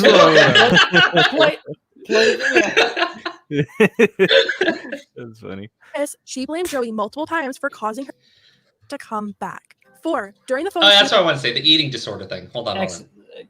Okay. I think that's no, hold on. If there's anything that you could probably like say in this entire fucking thing so far, her blaming other people or bringing back her eating disorder. Look, is that wrong? Yeah, but also, if she's got a specialty diet because of the eating disorder, and these dudes say they'll take care of it, and then they don't, I can see why she's blaming them. Maybe a bit too far, but like at a certain point, like it seems like this was a more than one-time issue. It seems like it kept on fucking happening. press day, long after the show wrap shooting, Gabbie called one of the female production assistants a dumb and walked off the set without finishing her shoot. The reason? Because the crew member gave an updated shoot time that was 10 minutes different than she was originally told. Now, well, okay. Here's the thing. I think there are a lot of people who are dumb cunts. In fact, I think I've been listening to a dumb cunt. I can't really confirm whether or not, but as far as like that word being a big bad word and everything, there are a lot of dumb cunts out there. I've happened to witness a lot of dumb cunts when it comes to this Gabbie Hanna drama. A lot of them. Fucking ton of them. Bunch of T-tarts. It's insane. But as far as like her calling people dumb cunts, I don't care. I don't give a shit. If that's the worst thing you got on her in this shit, oh my gosh. She sounds like a bitch, but I'm not surprised at all by that. If you're saying like she deserves all this fucking hatred because she's bitchy, oh my goodness. I think that I'll make this agreement. I will call for the immediate deplatforming of Gabbie Hanna and and for YouTube to delete her channel. But you all have to call for the deletion of all your channels and your perma-banning from the platform because you're all engaged in the same fucking bitchy ass behavior. You fucking bitches, all of you, all fucking every single fucking one of you, except for Ready to Glare, the only person who managed to apologize to Bianca Dev's mom. Good for you. Yeah. For white girls, cunt is basically the N-word. Oof. Are you sure it's not Karen? No, that's not as bad. Go ahead. How Gabbie actually responded to Rosanna's statement about her, saying, "You're allowed to have an experience as I can have mine. 1, I did have wardrobe fittings. I couldn't make the last one, but I was at 2 with photos. My needs were sent to my agent and communicated directly to Daniel and Joey beforehand. On day 3, Daniel finally got me food. I've already acknowledged that I was a massive and acted in an embarrassing manner, so that's not news. I don't remember it like that, but I wouldn't be surprised. Important to note that ADHD is not one size fits all and there are different types of manifestations. My ADHD information is to educate, not to excuse, which is why I apologize for it. I've never tried to excuse my actions. I'm only speaking because Daniel and Joey continue to speak publicly about something I've expressed remorse for. Repeating the... You know what's funny? Gabbie hasn't lied at all in her statement. She did apologize to them. Now, did she expect an apology in return? Yeah, because they did fuck up. They did. Like I mean, even T-Spill has to admit that they didn't follow their fucking agreement, right? But Gabbie said, I informed my agent and I communicated with them. Huh? I said, but she won't because she's an idiot. Well, yeah. But like, she did communicate with her agent. She did issue an apology to these people. And then Daniel decided to tell everybody and put Gabbie on fucking blast. So there you go. Like, so far, Gabbie hasn't lied. I'm sure T-Spill's about to. The only reason this is happening is because Daniel and Joey made an embarrassing private situation public. Also, not shocked that I'm being spawned by LA YouTubers who pretended to be my friend until it wasn't cool to be anymore. I obviously expected this, and frankly, it doesn't matter. What's the worst that'll happen? People will talk about me on the internet? Oh no, please. Then Daniel responded to Gabbie's video, writing, "It's unfortunate to see myself and a show I worked extremely hard to produce for 4 years painted in such a dark light in order to attempt another 15 minutes of internet relevancy. What? Yes, manipulative and delusional. What? You want the What? truth? Because But you the didn't get question is, can you food? handle mine? You painted in a dark light? Are you such a piece of shit? You didn't get her food? That's like the worst thing ever. He's painted in such a dark I mean, dude, yeah, like that's the thing, right? I've seen like Gabbie openly admit that she was a problem on the set, right? And they're like, "You're just trying to take down my show," and like, you dumbasses agreed to do something, you didn't fucking do it. Things turned into fucking chaos. She apologized, you did it, and then one of you dumbasses decided to put her on fucking blast. And now you're sitting here going like, "She's bringing this up for relevance." No, I think it's funny. It's like she's trying to paint me in a dark light. It's like, dude, that's not that bad. She said It that you really didn't get her. isn't.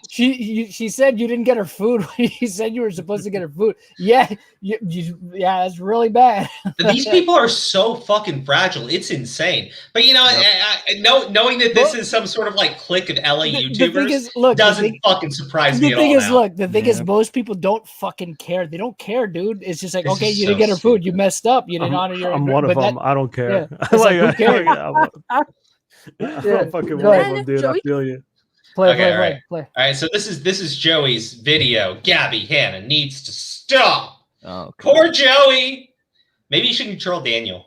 Dropped a video titled "Gabbie Hanna Needs to Stop," and this is how he opened the video. Alrighty, well, let's just get into this, shall we? So this video is a response to Gabbie Hanna's video, Escape the Nightmare. And I just want to give you guys a spoiler alert. Gabbie was actually the nightmare, so... So you guys already know. What do I fucking know that Gabbie didn't say herself? How do people enjoy this type of content? I don't know. They gotta be fucking brain damaged. I swear. I don't fucking know. You know what I think? I think that they find the nearest brick wall, they smash their face into it several fucking times, and then they get in front of the computer. It's like, Gabbie's a bitch. I can't Please imagine clip their that. audience being any more. I can't imagine these people being any more intelligent than that. Like Anybody I just clip that. So bad. God damn, dude. All right, then hurry up, of man, the because tone this of is this hard. video. I truly Dude, think I'm Gabbie thought fucking Joey never dying. gets into internet drama, that he would Joey never gets into internet Pause the drama. video, Crow, please. Stop. Don't How many pause the times? video. How many fucking times have I heard Joey never gets into any internet drama? As many times as you pause the video. Like, that's how many real times you. streets wide, but he definitely didn't. Joey said he and Gabbie used to be really good friends, but the reason they aren't anymore is because of how she acted on set. He said if Gabbie needs an example of what a good friend is, then she needs to look at Colleen. Colleen had a newborn baby on set, worked all day, and then went home to be a mom, and she still showed up ready to work with no complaints every single day. Joey says in interviews or podcasts where he was asked about Escape the Night, he was just being honest. It was an awful experience for him because of one person, but the thing is, he never once mentioned Gabbie's name. You guys remember? He just Why did. are You you just showed a pausing? clip. Are you pausing, Crow? Please don't. I don't. Okay, stop. Hold on. She keeps doing this shit where she talks about what, and Joey's never been involved in any drama, and Joey's never brought up her name, and Joey. But this bitch has already told us 2 minutes into this fucking video that Joey's boyfriend, Daniel, was publicly mentioning her and telling people what a bitch Gabbie Hanna was. So stop telling me Joey never mentioned her fucking name. God fucking damn it. Like, Yeah. For how mad Who the Gabbie was fuck- about not having proper food or her proper diet, right? That's because Gabbie didn't fill out the form in time where she was supposed to state what she can and can't eat. Well, not true either. God damn it. I just go, Crow. Just go. A person is sent a form days before we start filming to get people's medical information and their allergies and any food restrictions. Gabbie didn't fill this out until the day we were on set. Miss Gabbie, can we do a little BTS? Moment? How is she? Look at, she's got her yellow hair on. It doesn't matter because she told them. It doesn't matter. Filling out my medical information. You're supposed to fill this out beforehand so we can get everything prepared and make sure that we have your dietary restrictions accounted for. Okay, all right. Joey, never been involved in it. He's exposed her and it worked. Joey's a lying asshole because Joey was the one that she told her fucking diet to. Wasn't it the Joey other guy? knew everything. Wasn't it the other guy? It was the other guy. Yeah, it was the other guy. But still, Joey's boyfriend, Daniel, who he regularly sleeps with and is in bed with, and they talk all the time. Sorry, that guy, the other guy. Yeah, Donald. Sorry. Yeah, him. Whatever you fucking said. Daniel. What is that? Daniel. Sorry. I'm just being an asshole, but honestly. Let's get through this video. Is that meatball and strawberries on the screen? Is that meatball and strawberries? Tomatoes. That's tomatoes. That's balsamic vinaigrette, and that's some sort of salad because that's onions there. And now I'm Promise the Crew is hungry. supposed to have all the food that you want Meatballs when they and screenshot days prior to the first day of filming, and you're sitting there on the first day only filling out your form.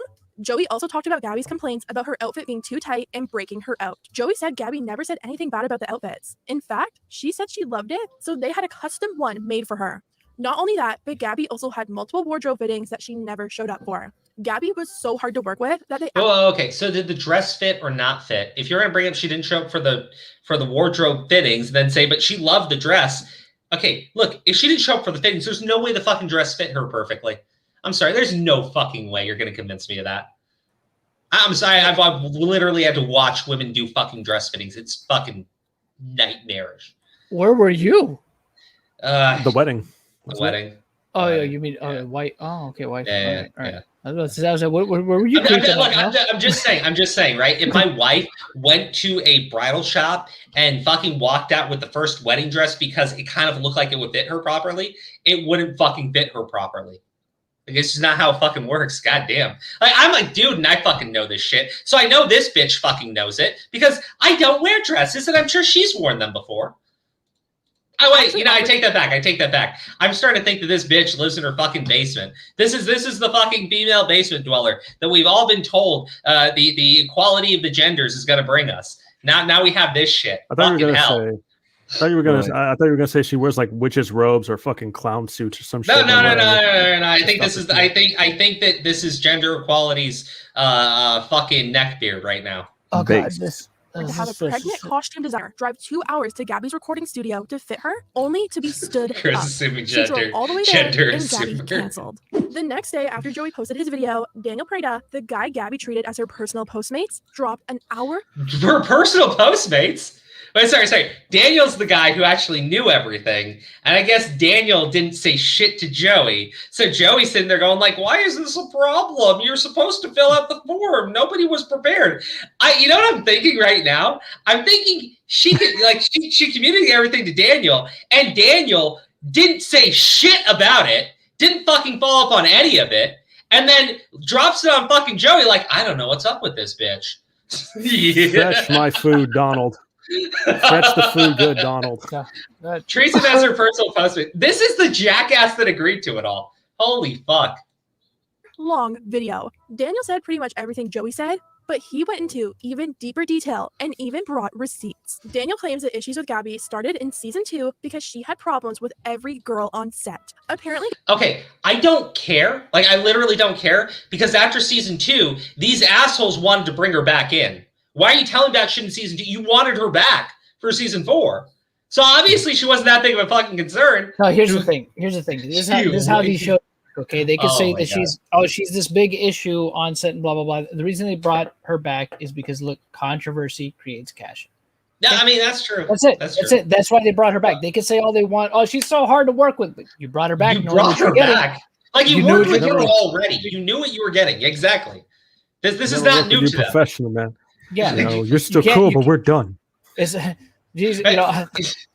Remember earlier, she uploaded a 41-minute video, and now fucking this motherfucker uploads an hour-long video on her. I just got into a car accident because I wasn't wearing my seatbelt. Let's do it again.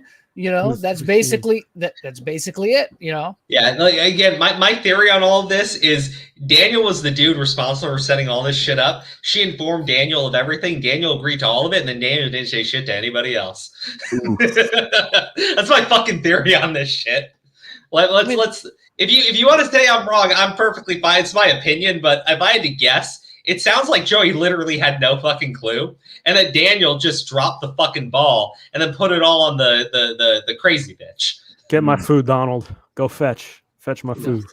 Oh, I like that you keep calling him Donald. That's great. Go ahead, play the video, man. Gabbie was extremely rude to both Tana Mojo and Liza, and he thinks it's because Gabbie wasn't confident enough and she had to act like a huge diva to try and prove Get her my food, status. Donald. Even though there were tons of issues with Gabbie. I don't on care what the season 2, delivery they drivers turned out has to great, say and about that's any her of comeback this. for season 4. And let me just tell you, that right there was a huge mistake.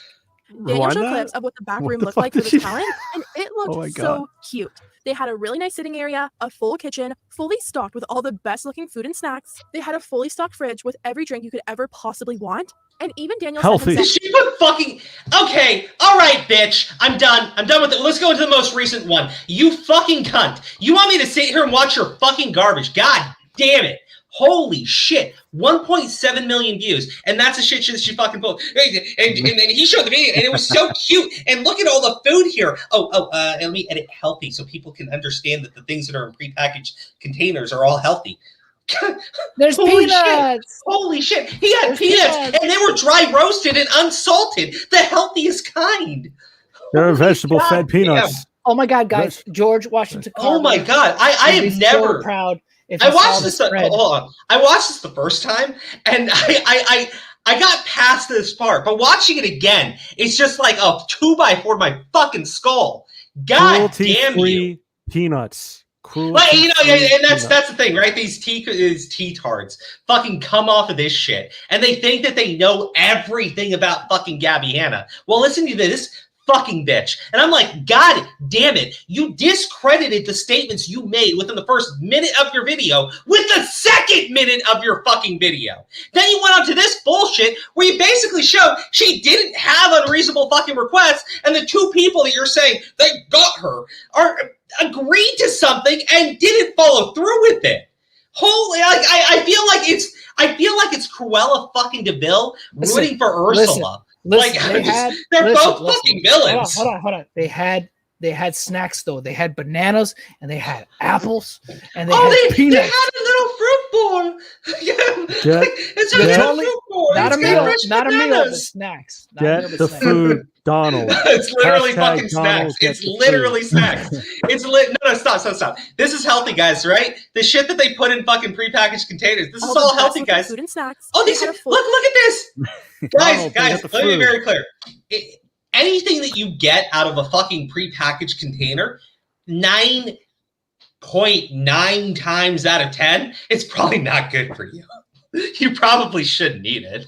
Well, look, that's not what they agreed to. Those are fucking snacks, and They they're there for are. here's the thing: they're probably there for everybody. That's craft. Yes, that's a Yeah. craft service table. That's a craft table. Yes, it's for everybody. Those aren't meals; those are just snacks. Donald, get the food. Hashtag Donald, get the Hey, food. on to Get the the next food, video, man. Donald. This is fucking This is fucking brain damage. Like I said, when I announced this stream on Twitter, I said, I know why the T-tards are this fucking stupid. It's because they watch bitches like this on the regular, and it's fuck their fucking brains up something fierce. This is Dude, their this is hurting me. entertainment. I'm Jesus. hurt.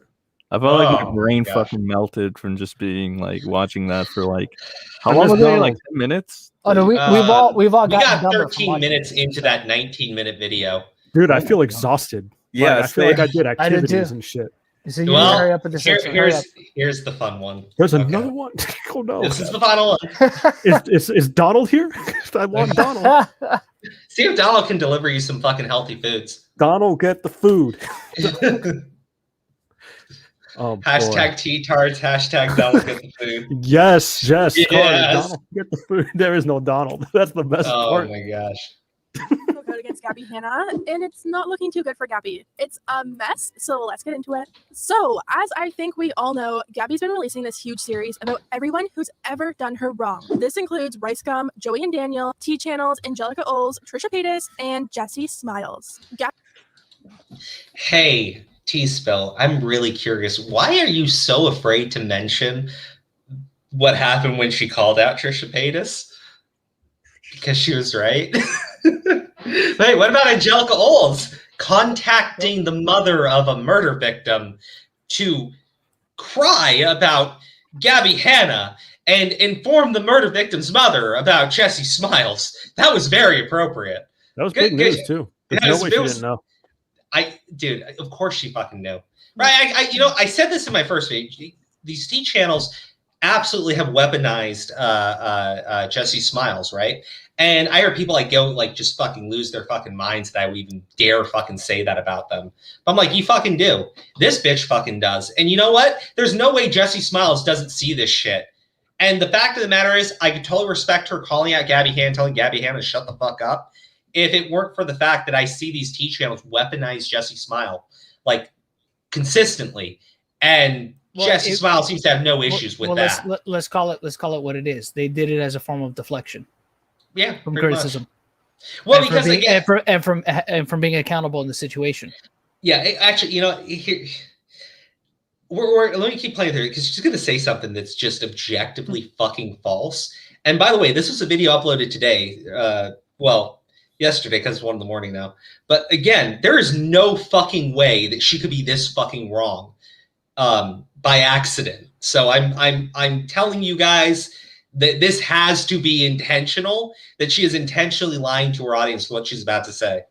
Abby's been getting a lot of backlash for her series, and it's caused a lot of drama online. Old drama is being dug up, and people are making response videos. It's literally so messy. The entire time Gabbie was dropping videos in her series, all people were saying to her and trending on Twitter was #apologize to Jessi Smiles. Okay.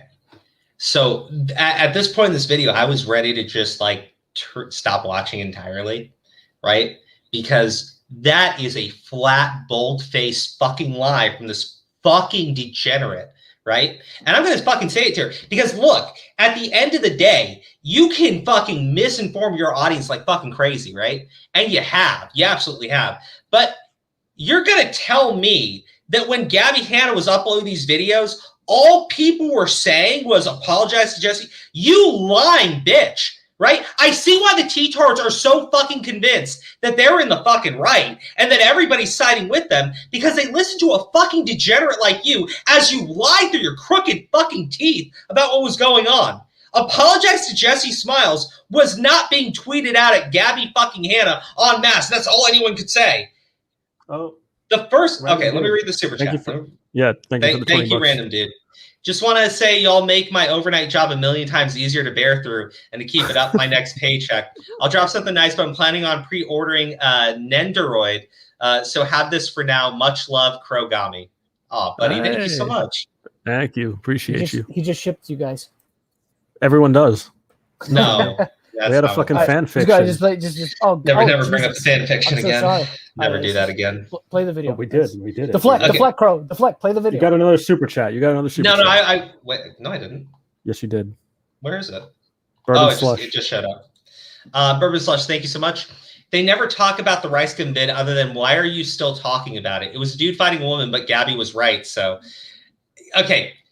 Look, the reason why I'm so hung up on this lie that she just openly told her entire audience and now they all fucking believe that nobody is questioning anything. They're all just upset with Gabbie Hanna. You lying crooked ass bitch. Okay?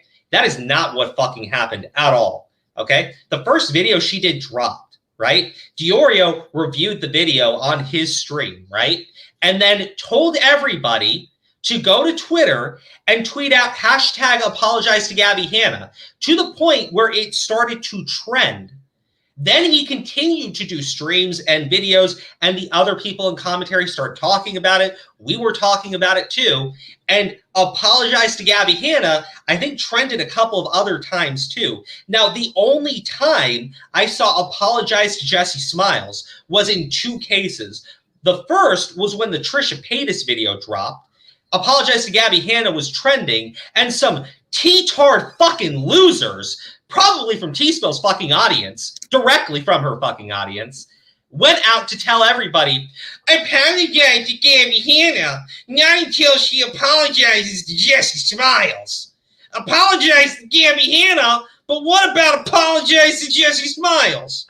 It sounds like that fat dude. Because that's what they fucking are.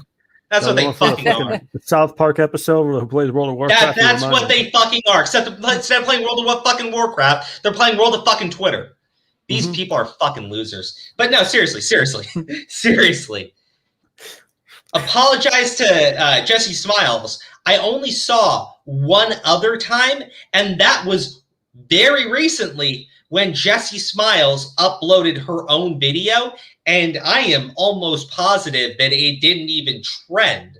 So I don't know why this bitch is fucking lying to her entire audience about the sequence of events, other than her own fucking channel was being called out for this fucking behavior, and she doesn't want people to know that people think that she's a gross, lying, manipulative bitch because she's a gross, lying, manipulative bitch. And I've been told, like, don't do the personal attacks or anything. This isn't a personal attack. These are just descriptors so you can understand her fucking personality and how fucking demented she is.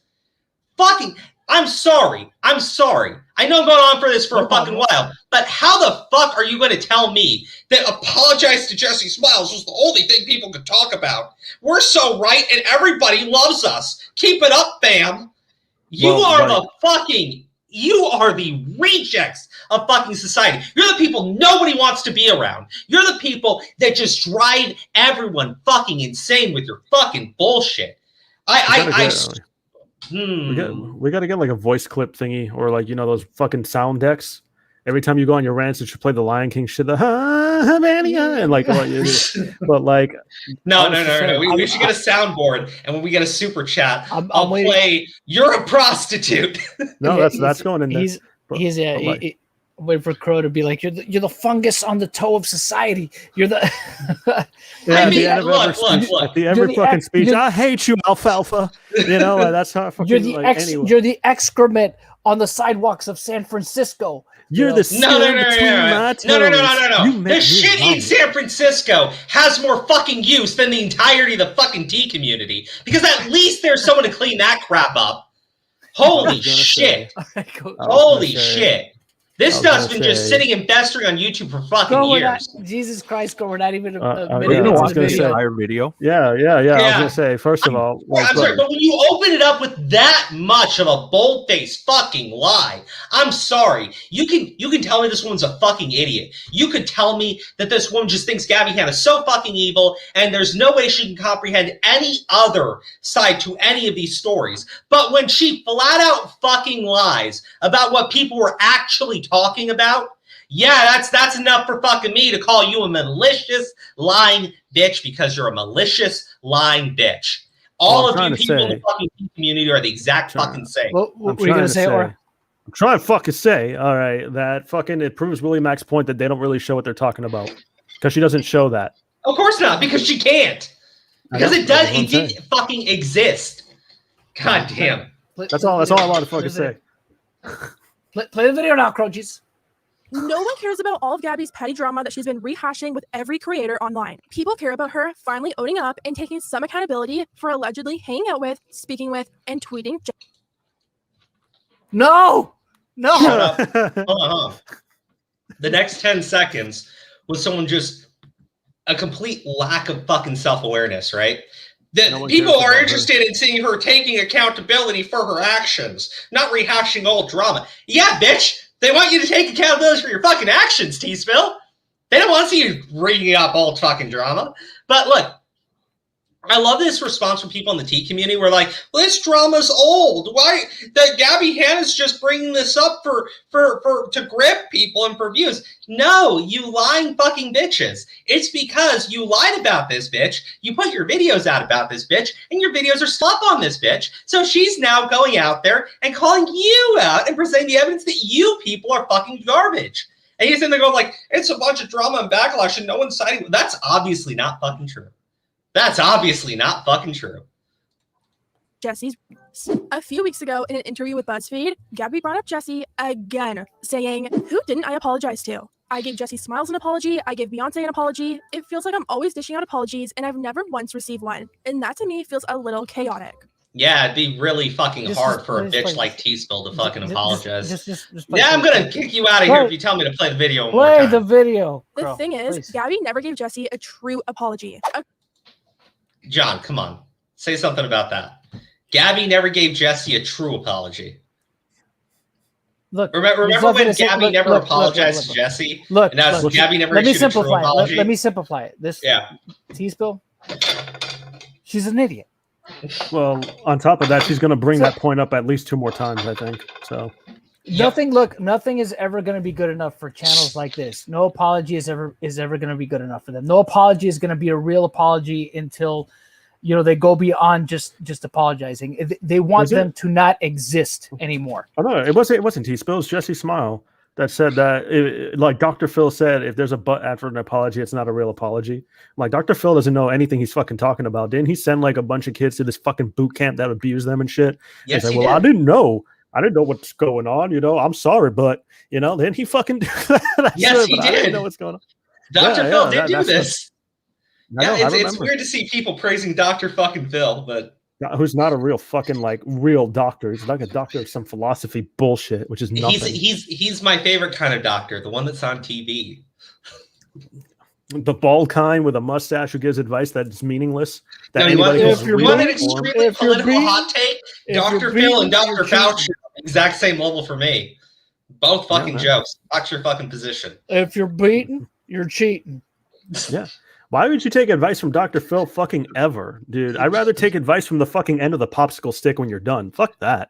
It's fucking stupid. Hey. The end of the popsicle stick had some good advice.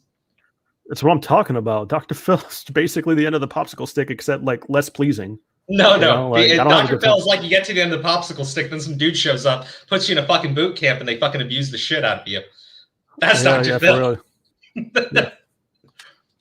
According to Jessi, whenever Gabbie did apologize to her, it was always followed up with a but. And as Dr. Phil says, a but after apology. It is T-Spill. It was T-Spill who did that. She actually referenced Dr. Phil. She fucking referenced Dr. fucking Phil. Yes. Yeah, it was T-Spill. As Dr. Phil says, a but. Yes. You know what? She should contact fucking Rewired Soul and do a special with Rebzilla. Dr. fucking Phil! God damn. Dude, I can say this, right? I'm sorry, but honestly, I don't feel like my actions were all that offensive. Yeah, I'm sorry, but I don't give a fuck. I'm sorry, but you can go fuck yourself twice as hard now.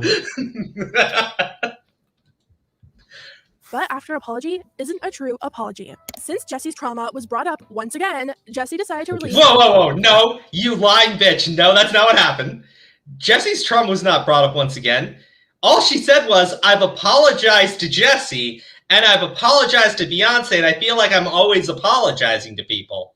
She didn't mention anything with Jessi's trauma. You lying, gross cunt. What is wrong with you? Is this girl trolling? I know, this is serious. This girl's getting like 1 million fucking views with content like this. Holy shit. God damn it. This bitch should contact fucking I'm Alex and give him some fucking pointers. This is part of the problem, right? Is that just because she invoked Jessi's name in an article, right? Just saying that she apologized to her somehow, some way, that equates to, oh look, she brought up what happened to her, and it's just like, oh my God. Yeah. It's just like, it's the same thing. Look, it's the same thing it's the same stretch, right? That they always make with her, right? Oh, she said she brought up Jessi's apology. So by virtue of that, she's bringing up what happened to Jessi. It's just like, well, I mean, no, she's just saying that she apologized to her for that. Y'all are the one that are getting into the details of what the apology was for. She herself is not bringing it up, because if she wanted to get into that, she had the opportunity right there, right? She could have said, I apologize to Jessi Smiles for her assault and this, that, or the other. And to me, it seems like she just said it in passing. You know what I mean? And maybe probably wasn't the best idea, because exactly what people like this would do once they heard that. But again, how do you guys are the ones that are making it worse than what it actually is. That's what it is, right? Like with the whole thing with Bianca Devins, right? You all made it worse than what it actually was. You know what I mean? By saying, oh, she's saying this, but she's really saying this. You don't know fucking anything. You know what I mean? I can guarantee you one of these days, right? There's going to be a photo of Jessi Smiles and Bianca Devins is Aaron. Sorry, not Bianca. Gabbie Hanna's going to say, what a nice shirt she has on. And all these fucking idiots in the tea community are immediately going to say, she's not only harassing Jessi Smiles, but she's disrespecting Bianca Devins, because we all know that shirt compliment was related to Bianca Devins. She's trying to rub it in everyone's faces that she's getting away with it. Here's the problem. Here's the problem, right? They're going to use any time that she even says Jessi Smiles' name as her bringing up her past drama, because to them, and they're the fucked up ones for this, okay? They're the ones that are defining that girl by what happened to her, okay? And they're fucked up for that. You know what I mean? They've relegated her to what happened to her. Yeah, you know what I think is really disgusting, and this is my personal opinion, how the fact that they're like, oh, I won't even be saying her name anymore. I think that's disrespectful as shit. You won't even fucking say her name. Like, they treat you like Voldemort. Because they're like, oh, yeah, well, you know, it's disrespectful. I'm like, I don't think that's really the case. I think pretending like someone doesn't exist and, you know, you can't even fucking say their name in remembrance is kind of shitty. I think you treating them like, you know, like you're not allowed to say their fucking name is like really creepy, actually. Just my fucking opinion. I don't know. Just want to throw that out there. Like, I'm just...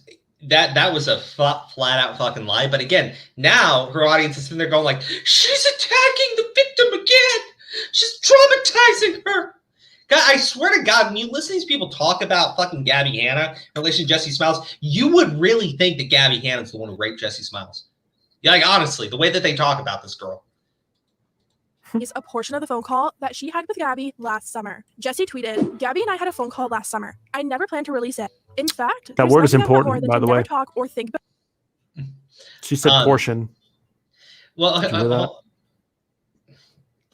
yeah. She only released like 10 minutes of it.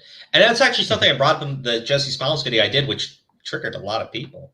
I said it was emotionally manipulative for her to edit a 3-hour call down to 10 minutes, in her words, for brevity, but leave in her breaking out into tears during the phone call, right? Mm-hmm. That is pure emotional manipulation, because if you're editing down for brevity so we can get to the main core points of your argument, and what you're trying to really show me is how it made you break down to tears, you're trying to get me to fucking, and literally everybody else, to empathize or to sympathize with you. That way they'll be on your side and think that Gabbie Hanna is a malicious bitch abusing you.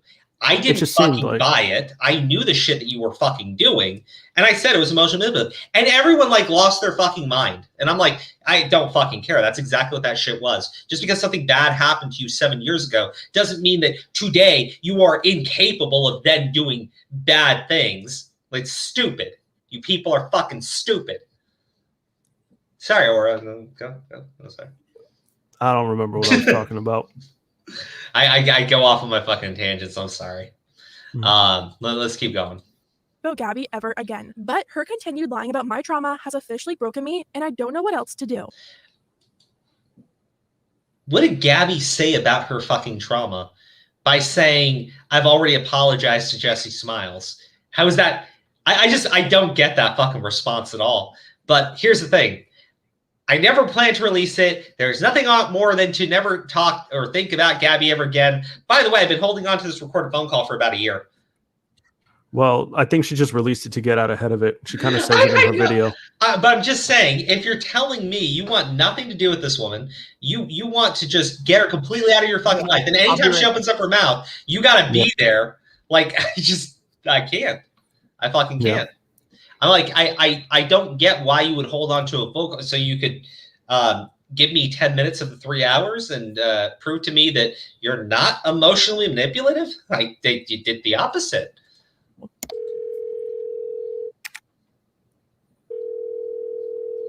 He FaceTimed me right after our first fight because I genuinely do not know how people knew about it. And why'd you pick up to him?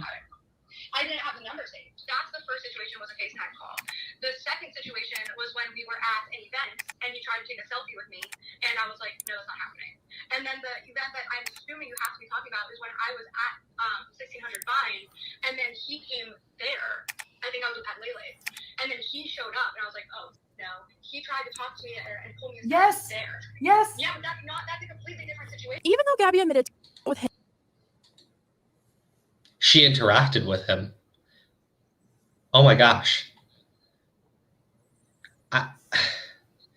I want to take a fucking golf club and just like smash this fucking video with it, like repeatedly, and then get some fucking gasoline, douse it in it, and get a couple matches and just burn that bitch down. Like, what the fuck is that? She interacted with him. That's proof that she's a bitch. I don't fucking care.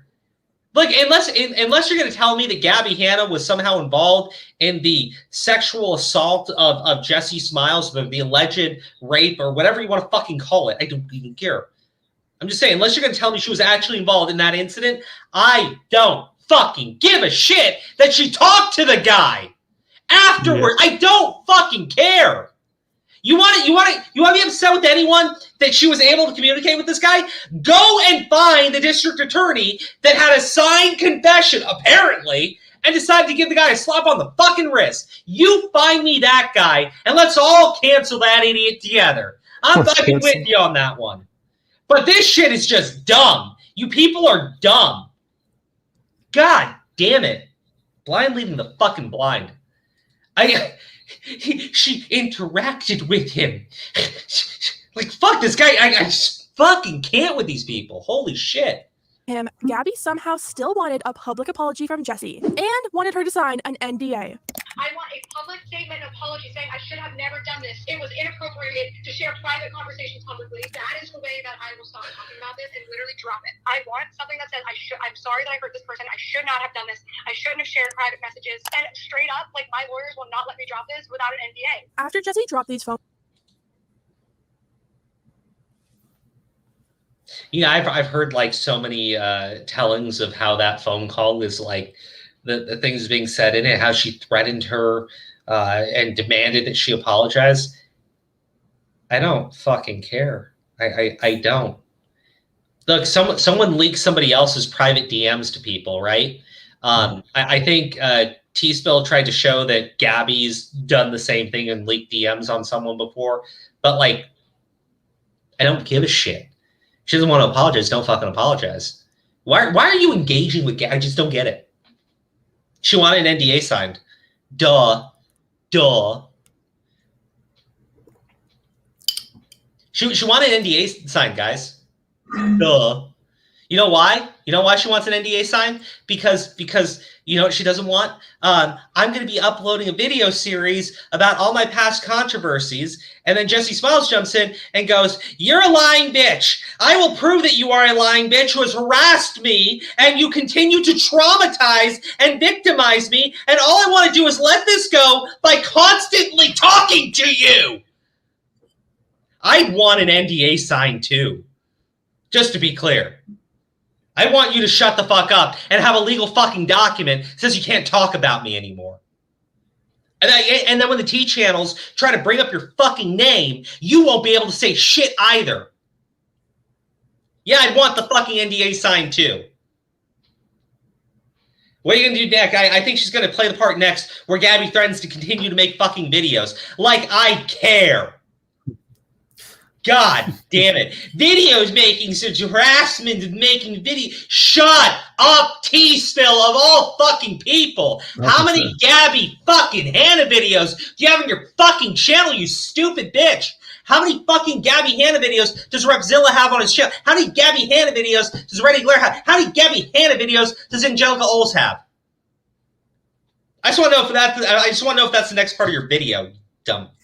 Phone calls, people were expecting Gabbie to finally apologize to Jessi in her series and maybe realize what she did was wrong and hurtful. And the continuous live streams, podcast videos, messaging drama channels, fans, etc. about Jessi's trauma was also wrong and hurtful. Keep in mind, Jessi is pregnant with her rainbow baby.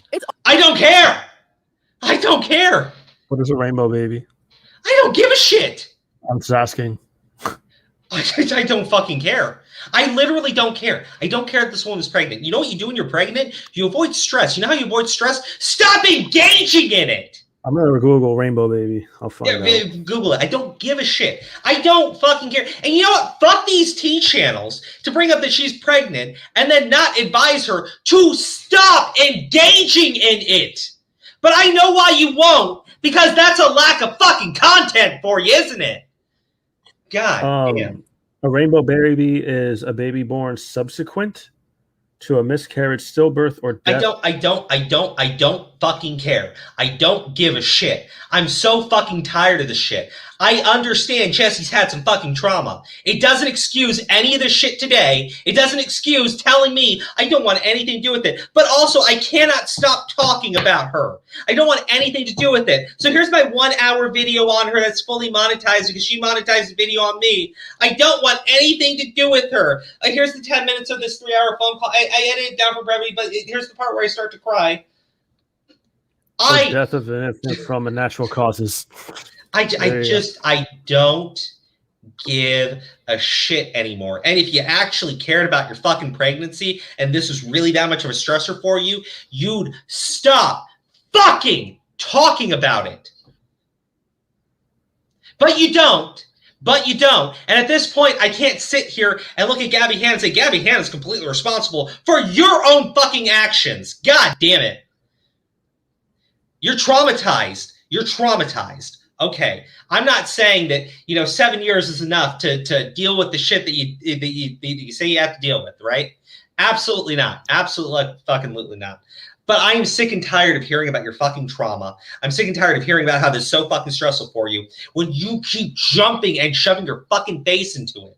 Holy shit! Like at a certain point, I gotta say, like, you're the fucking problem. So is she. But you're both fucking problems. Don't say anything. Don't you know about the things again? I don't fucking care. It's going on for 7 fucking years. You're both fucking responsible. If Gabbie Hanna says something to provoke fucking Jessi, and Jessi goes, I gotta respond to this. Jessi took the fucking bait. I don't care. You bring up she's fucking pregnant. I don't give a shit. You want to tell me about all the shit they should have to deal with? Hey, everybody's got fucking baggage. You want to tell me that Gabbie was going to make videos on Jessi and it'd be the worst thing ever and blah, blah, blah, blah, blah, blah. I don't fucking care about that either because I've seen all these tea channels upload nonstop fucking videos of Gabbie Hanna, and when they've been caught directly either lying or leaving out important fucking context, they do everything they can, including contacting the mother of a murder victim and gaslighting her, all to avoid taking any accountability. I don't care about the bullshit you claim to care about because I know you don't care about it either. It's just a rainbow baby. It's the most precious thing. You don't give a shit about that, you lying bitch. You know what you care about? It's a pregnant woman who's the victim of a violent assault, and that is just like the perfect weapon in your fucking arsenal to go swing at somebody else. Because that's how you fucking see people, as fucking tools. I find it kind of creepy after reading that definition of what a rainbow baby is, that the bitch puts up pictures of rainbows and shit falling from the sky. I don't know why you did that. That's creepy to me. Because they're fucking children? I don't know. Well, you had to guess. Like, really, let's be honest. They're fucking children. They don't understand any of the shit they fucking talk about. Mazel tov, dog. Yeah. But Gabbie bad. LOL. Man, zero.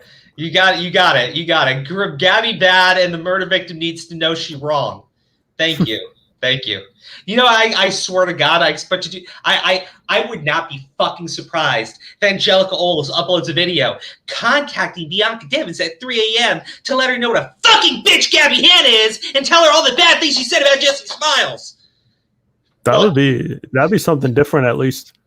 Would you really put it past her? She tried to contact the mother already and gaslight the mother. You think if she had a chance to talk to Bianca, you think the first thing out of her fucking mouth wouldn't be, can I get a statement on Gabbie Hanna and how she's treated? Can I get you to disavow her, please? Yeah. Can I get a firm disavowal of Gabbie Hanna? Okay, I don't want to bring you up anymore. I don't want to bring you up anymore. Ma'am, I can't say your name, because I don't want to use you for views. However, I do want to point out that she was very fucking awful to Jessi Smiles as well as yourself, and I would like you to make a public disavow. I would like it if you could acknowledge Jessi Smiles here. I understand that you say Gabbie Hanna didn't do anything wrong to you. I understand you're saying I'm at fault for what happened to you. But before we move on any further, have you heard about Jessi Smiles? Yeah. Like, I'm sorry. Like, I know someone's going to like, well, that's very insensitive to say about someone who's been the victim of crime. Unfortunately, it's something Angelica thought to say to the fucking murder victim's mother. I cannot fucking get over that. I know I keep bringing it up. I'm sorry. I'm a broken fucking record at this one. I just cannot get over that shit. But the best part is, like, you know, the tea community probably wants to pretend like they're good and honest people. Go ahead and find me how many of these fucking assholes did a video on Angelica contacting murder victim's mother, gaslighting the fucking murder victim's mother, gaslighting her own fucking audience, and then Gabbie Hanna has to be the one to expose that the mother was made very uncomfortable by that stupid bitch Angelica Oles. Angelica Oles. Yeah. But the thing is, you're not going to find any videos from people in the tea community because they know not to call out their own. Angelica Oles in Ouija 3, gathering receipts beyond the grave, contacting victims at 3 a.m. to prove some stupid, minuscule, meaningless points. I can you just imagine fucking contacting Etika at 3 a.m. to get a firm disavowal on Gabbie Hanna? On Keemstar. Like, fucking, drama alert. Yeah. Can you imagine a drama alert? They got a fucking Ouija board there, and the two of them promoting fucking seance for Etika. Fucking Keemstar's over there. Etika, please tell people I didn't convince you to kill yourself. And then she's over there. Etika, please tell everyone what a bitch Gabbie Hanna is. No, like, I just want to play Smash in fucking heaven, you assholes. No, yeah, it's Ethan Klein being like, can you tell everyone that Keemstar's a piece of shit? Etika goes back off into heaven, and then Ethan's doing his own fucking seance. Etika, I need you to tell everybody that Keemstar murdered you. Dressed up as Uncle fucking douchebag Fester, you know, like. God damn. Where's this gone? These people are fucking clowns, man. Yeah. Holy shit. Also been like a year since Gabbie and Jessi last communicated. Seems a bit strange that Gabbie would choose to release a series like this only a month after Jessi announced. Yeah, it's hilarious, right? I understood like she was trying to draw some sort of stupid ass connection. This entire video series is being released to target Jessi Smiles, knowing that Jessi Smiles is pregnant. What word are you gonna fucking say there? Let me play it. Announces that she's pregnant. Oh, there we go. Oh, you bitch. You think it's because she's been working on it for a while? How long do you think it took to put together the Trisha Paytas video? How long do you think that fucking took, you dumbass? Yeah. And you know, the Bianca Devins one was like prepped up and ready to go right afterwards. And then she had the next video. So it sounds like she's been planning a series for a while. And you honestly think that it had anything to do with Jessi Smiles being pregnant? You're really going to fucking try to convince your audience of that, aren't you? You malicious lying bitch. I'm so fucking tired of this. It's just driving. That's what the T channel thing does, you know, like that's the T channel thing to do. It's like to point something out that is like, you know, yeah, she's pregnant, but what does that really have to do with the situation? You know what I mean? Like, oh, she contacted her while she was pregnant. You know what I mean? It's, remember when we were going over the fucking Vanos thing with the Louis situation, and then fucking they're like, don't forget to pepper in the grooming allegations for Keemstar. So you can have it. It reminds me of the same shit. They just pepper in like minute details like that to drive a point home. Like, and that isn't that fucked up? She contacted her while she was like, you can't contact pregnant women. The fuck is this? Well, God help all those fucking people trying to sell insurance, you know? Here's the problem, right? She's trying to convince her audience that this entire video series is just another shot at Gabbie Hanna. That's why Gabbie Hanna's taking another shot at Jessi Smiles. That's why Gabbie Hanna decided to do this a week after Jessi Smiles said she was pregnant. Shots. Like, I'm so sorry. If the whole thing was about Jessi fucking Smiles, the very first fucking video would have been about Jessi fucking Smiles week after she was fucking pregnant. That didn't fucking happen. You're a malicious fucking liar. You know what I did see, though? I saw that Gabbie Hanna uploaded a teaser with all this shit, right? And in one of the parts, she played a clip of Jessi Smiles in it, right? And so people were trying to say, that's proof that she was taunting Jessi Smiles. Like, no, it's not. Maybe she's going to talk about how the T channels consistently weaponize Jessi Smiles to their benefit. I've talked about it. Maybe that's what she's planning on doing. You don't know that. As you Jessi doesn't know that. Yeah. Nobody fucking understands what's going on in that girl's head. Yeah. So the fact that she saw that and said, oh, I need to respond to it. She ran to Twitter to immediately talk about Gabbie Hanna. And then she starts dropping content on Gabbie Hanna. Then she does a 1 hour fucking video where she goes, I just want to put this to rest. By the way, this video is fully monetized because Gabbie Hanna has a monetized video on me, and that's only fair. Fucking yeah. Well, I was going to say she jumped out ahead of it, and I don't really know why, because like if there was nothing to really worry about, I don't know why you're really like acting so fucking preemptively / defensively, but whatever. Because honestly, I think at this point, whether I don't care who fucking started it, but this bullshit is because Gabbie Hanna associated with someone who had done bad things to Jessi Smiles, and that association led to 3 conversations, a phone call, and 2 meetings where he ran into her. I don't care. I'm so sorry that offends you to that fucking extent. But you really need to fucking get over it. I'm not talking specifically to Jessi Smiles. I mean the entire fucking T-Tard community. You all need to fucking drop this shit. It's old, it's tired, it's stupid. You come across like belligerent fucking bitches. But as far as like Jessi Smiles goes with all this other shit, if you want me to believe that Gabbie Hanna really traumatizes you, stop engaging with fucking Gabbie Hanna. Oh my gosh, it's so hard, so difficult. If she says something, I need the last word. Yeah, because you're vindictive and shit. A lot of people fucking are. I don't know. Or you got anything else? I mean, I want to keep playing the video, but I'll be honest with you, you've been 3 fucking hours on this. Dude, this feels like we've done major activities. Like, fucking, this is rough. Publicly spoken out about how much stress she's been under, saying, barely eating or sleeping, anxiety sucks. My body just completely shuts down. I want to feel normal again. Yet, only days after that tweet on July 1st, Gabbie released a video titled About the 3 I'm done. I'm done. Goodbye. Goodbye. See you in the next video. You get what I'm saying though? Like, this bitch is fucking done. Like, just really fucking dumb.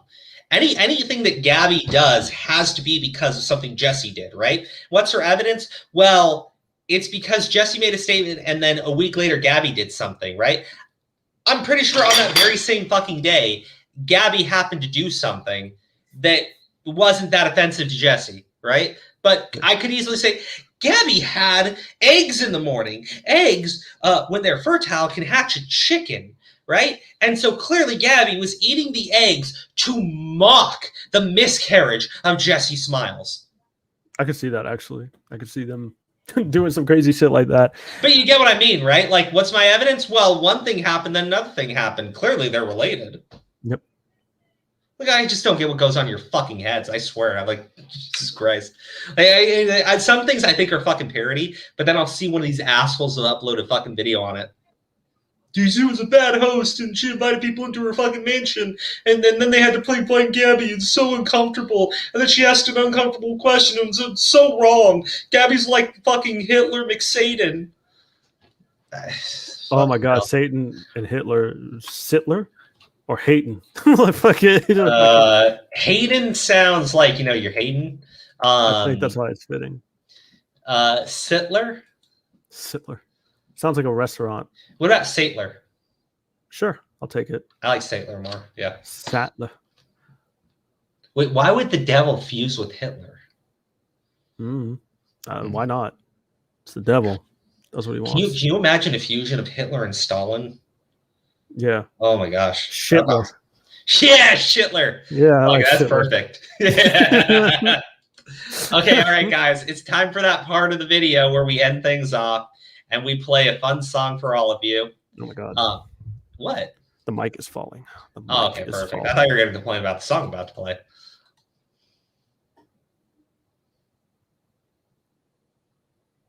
All right. What?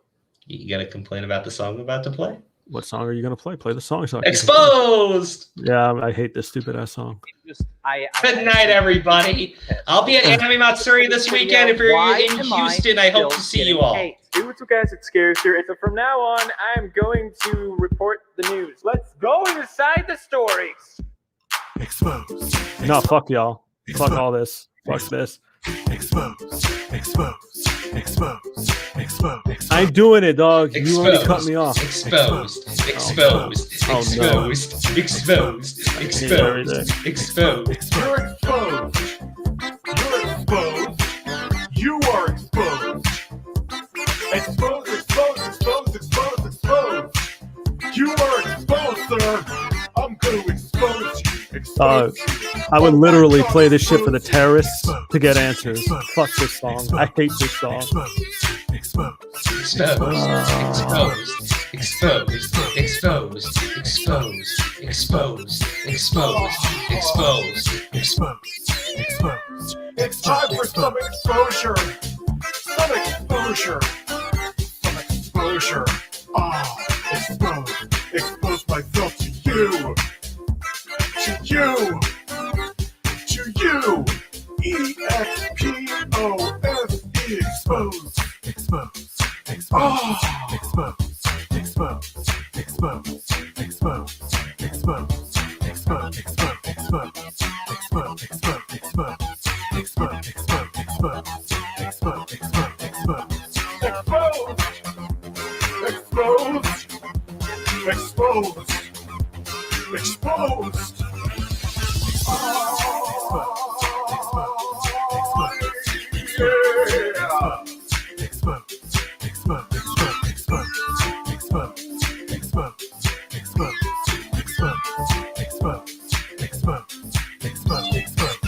Hashtag drama alert. There's news to expose. Hashtag breaking. SS Sniper Wolf has a vagina. More on that at 11. Vagina. Hey guys, it's scarce here. Lots of news today. Lots of exposure. And double upload. Expose. Expose. Expose. Expose. Expose. Expose. Expose. Expose. Expose. Expose.